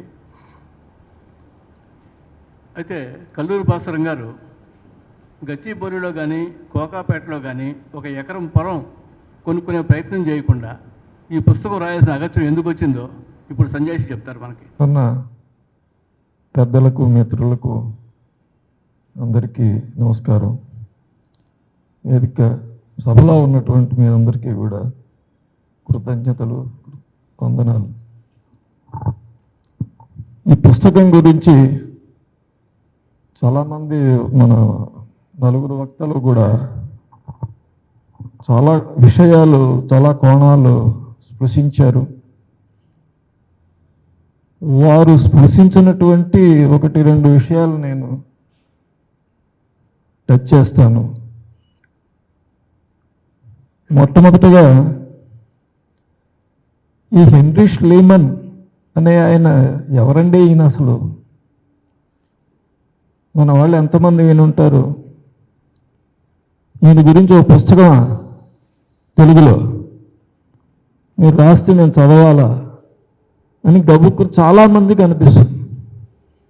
నాకు కూడా అలాగే అనిపించేది ఇంకెవరైనా రాసి ఉంటే. కానీ నేను ష్లీమన్ గురించి చదివిన తర్వాత అతను మనకి చుట్టమేనని అనిపించింది. అతను మనకి ఏ రకంగా చుట్టము, ఈ రోజున మనం ష్లీమన్ ఎందుకు చదవాలి, ఇటువంటి 2-3 విషయాలు నేను టచ్ చేస్తూ మాట్లాడతాను. నాకు మొట్టమొదట ఈ ష్లీమన్ పేరు విన్నది నేను ఇందాక మన వీరభద్రుడు గారు ప్రస్తావించిన రాంభట్ల కృష్ణమూర్తి గారు. 90ల్లో నేను రెగ్యులర్గా ఆయన్ని కలుస్తూ ఉండేవాడు. రాంభట్ల కృష్ణమూర్తి ఆయన వెళ్ళిన ప్రతిసారి కూడా ఏదో రకంగా ఈ ష్లీమన్ ప్రస్తావన తెచ్చేవారు. ఆయన అంతకుముందే యుఎస్ వెళ్ళి వచ్చాడు. అక్కడ ఏదో ఈ ట్రాయ్కి సంబంధించిన ఏదో డాక్యుమెంటరీస్ ఇవి చూశారు. చాలా తన్మయంగా చెప్తూ ఉండేవాడు ఆయన. అలాగే ఆయన జనకథ అనే ఒక పుస్తకం వచ్చింది. ఆ జనకథలో కూడా ష్లీమన్ గురించి రాశారు. ష్లీమన్ కాంట్రిబ్యూషన్ ఏమిటంటే అతను యూరోపియన్ చరిత్ర ఆంథ్రోపాలజీనే కాకుండా యూరోపియన్ కల్చరల్ పర్స్పెక్టివ్స్ని కూడా ఒక మలుపు తిప్పాయని చెప్పి యూరోప్ అంతా గుర్తించింది. అలాగే ష్లీమన్ ఇన్ఫ్లుయెన్స్ మన మీద ఎలా ఉందంటే ష్లీమన్ ట్రాయ్లో తవ్వకాలు జరిపిన తర్వాతే మన దగ్గర హరప్ప సింధు నాగరికత దగ్గర తవ్వకాలు జరిగాయి. 1920s. ఆ తర్వాత మరి ఈ మధ్య కాలంలో అంటే 40-50 ఏళ్ల క్రితం హెచ్డి సంకాలియా అనే ఆయన ఈ రామాయణంలో వర్ణించినటువంటి లంకని గుర్తించడానికి పరిశోధనలు చేశారు. ఇలా ప్రపంచవ్యాప్తంగా అనేక చోట్ల ఆర్కియాలజికల్ సైట్స్లో తవ్వకాలు జరపడానికి వెనకాల ఉన్నటువంటి మేజర్ ఇన్స్పిరేషన్ స్లీమన్. స్లీమన్ రాయిలో తవ్వకాలు జరపడమే ఆర్కియాలజీ రంగంలో చాలా పెద్ద ఇన్స్పిరేషన్, పెద్ద మలుపుని తీసుకొచ్చింది. అంత ఆయనకి ముందు కూడా అప్పుడు మొదలైంది.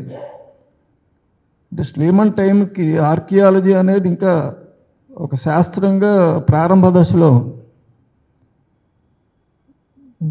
దీనికి ఆయన ఒక కాల్పనికమైన ఒక ఫిలిప్ని తీసుకొచ్చాడు.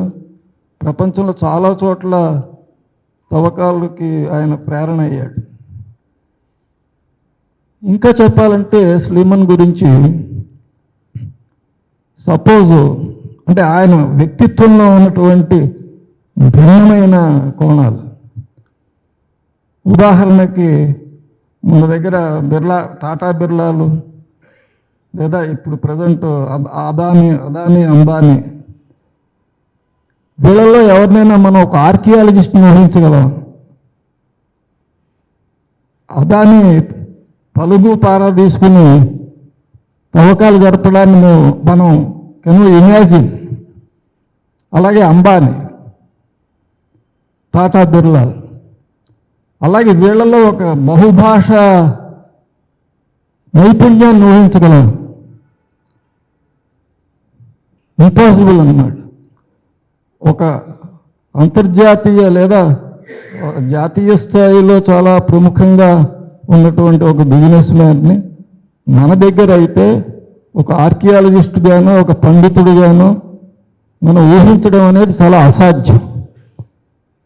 అలాంటి అసాధ్యమైనటువంటి వ్యక్తి స్లీమన్.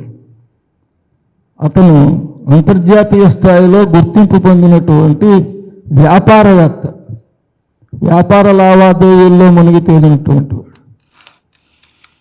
భారతదేశం కూడా వచ్చాడు అతను. మొత్తం ప్రపంచం అంతా పర్యటించాడు, భారతదేశం కూడా వచ్చాడు. ఇంకా విశేషం ఏంటంటే అతను ట్రాయ్లో అతను తవ్వకాలు జరిపినటువంటి ట్రాయ్లో శివలింగాలు లాంటివి బయటపడ్డాయి, అమ్మవారి బొమ్మలు బయటపడ్డాయి, స్వస్తిక చిహ్నం.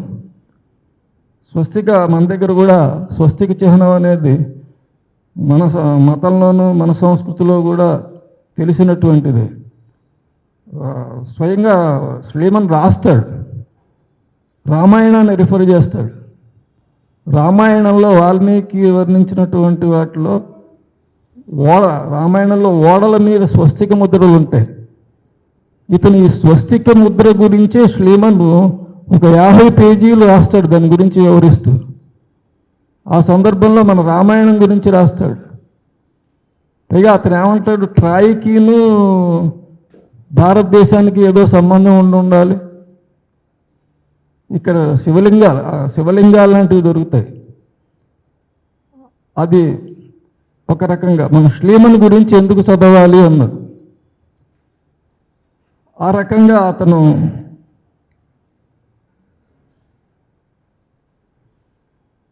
భారతదేశంతో కూడా ముడిపడినటువంటి వ్యక్తి. మన దగ్గర హరప్ప తవ్వకాలకి ఇన్స్పైర్ చేసినటువంటి వాడు, తర్వాత హెచ్డి సంకాలియాన్ని ఇన్స్పైర్ చేసినటువంటి వాడు, ఇంకా ఎంతోమందిని ఇది చేసినవాడు. ఇంకా విచిత్రం ఏంటంటే ఇందాక వీరభద్రుడు గారు కూడా టచ్ చేశారు. అతను క్రీస్తు పూర్వ సమాజానికి, అంటే అతను మతరీత్యా క్రైస్తవుడే కానీ క్రైస్తవ మతాన్ని నిరాకరిస్తాడు. న్యూ టెస్టిమెంట్ని తీసిపారేస్తాడు. పునరుద్ధానం లేదంటాడు, అమరత్వమే తప్ప పునరుద్ధానం లేదంటాడు. ఆ రకంగా క్రీస్తు పూర్వ సమాజానికి చెందినటువంటి ఆలోచన వారసత్వం నా ప్రతిపాదన ఏంటంటే మనం కూడా భారతదేశం ఇప్పటికీ కూడా క్రీస్తు పూర్వ సమాజం. మన క్రీస్తు శకంలోకి రాలా. క్రీస్తు శకంలోకి రావడం అంటే ఆర్గనైజ్డ్ రిలిజియన్స్ రావడం అన్నమాట. మన దగ్గర ఎందుకని ఆర్గనైజ్డ్ రిలిజియన్ ఇప్పటిదాకా కూడా లేదు. ఆ రకంగా కూడా మనకి స్లీమన్ మనం చదవాల్సినటువంటి వ్యక్తి. చాలా కాంట్రడిక్షన్స్ ఉన్నాయి అతనిలో, భక్తులు ఇందాక చెప్పారు. అబద్ధాలు ఉన్నాయి, అతను అనైతికత కూడా ఉంది. అదే సమయంలో గొప్ప త్యాగం ఉంది, శ్రమ ఉంది, గొప్ప ఒక స్ఫూర్తివంతమైనటువంటి పరిశ్రమ ఉంది. ఇవన్నీ ఇన్ని కోణాలు ఉన్నటువంటి వ్యక్తి. ఆ తర్వాత నేను దీనికి చివరిలో 60 పేజీల దాకా పోస్ట్ వరల్డ్ అనేది ఒకటి యాడ్ చేశా. ఇవన్నీ కూడా ఎందుకు చెప్తున్నానంటే, స్లీమన్ అనేవాడు మనలో చాలామంది ఈ రోజున వింటూ ఉండొచ్చు ఆ పేరు, కానీ అతని చరిత్రలోకి వెడితే కనుక అతను మనకు చుట్టమనే సంగతి ఏదో రకంగా అతను భారతదేశానికి సంబంధం లేనివాడు కాదు అనేటటువంటి సంగతి ఒకటి తెలుస్తుంది. తర్వాత సరిహద్దులు లేని ప్రపంచం. మనం ఈ రోజున భారతదేశము లేదా ఇరాను, ఇరాక్, టర్కీ ఇటువంటి పేర్లు ఇప్పుడు ఈ సరిహద్దుల్లో దేశాలను ఊహించుకోవడం అనేది మొదటి నుంచి లేదండి. జాతీయత ఉద్యమం వచ్చిన తర్వాత ఈ గుర్తింపు ఎక్కువ వచ్చింది, అంతకుముందు లేదు. అంచేత మొత్తం అంతా సరిహద్దులు లేని ప్రపంచం. ఆ సరిహద్దులు లేని ప్రపంచం ఎలా ఉంటుందో తెలుసుకోవడానికి స్లీమన్ చదవాల్సినటువంటి అవసరం ఉంటుందని నా మనవి. తర్వాత ఇంతకు మించి చెప్పాల్సిన అవసరం లేదు, భక్తులు చాలామంది చెప్పారు. ఈ సమావేశం గురించి చెప్పాలంటే నిజానికి ఇవాళ ఈ క్రికెట్ మ్యాచ్ ఉందన్న సంగతి గుర్తు రాలేదు. అంచేత తర్వాత గుర్తొచ్చింది నిర్ణయం అది అయిన తర్వాత. అయినప్పటికీ కూడా చాలామంది మీరంతా ఈ సమావేశంలో పాల్గొన్నారు. మీ అందరికీ కృతజ్ఞతలు.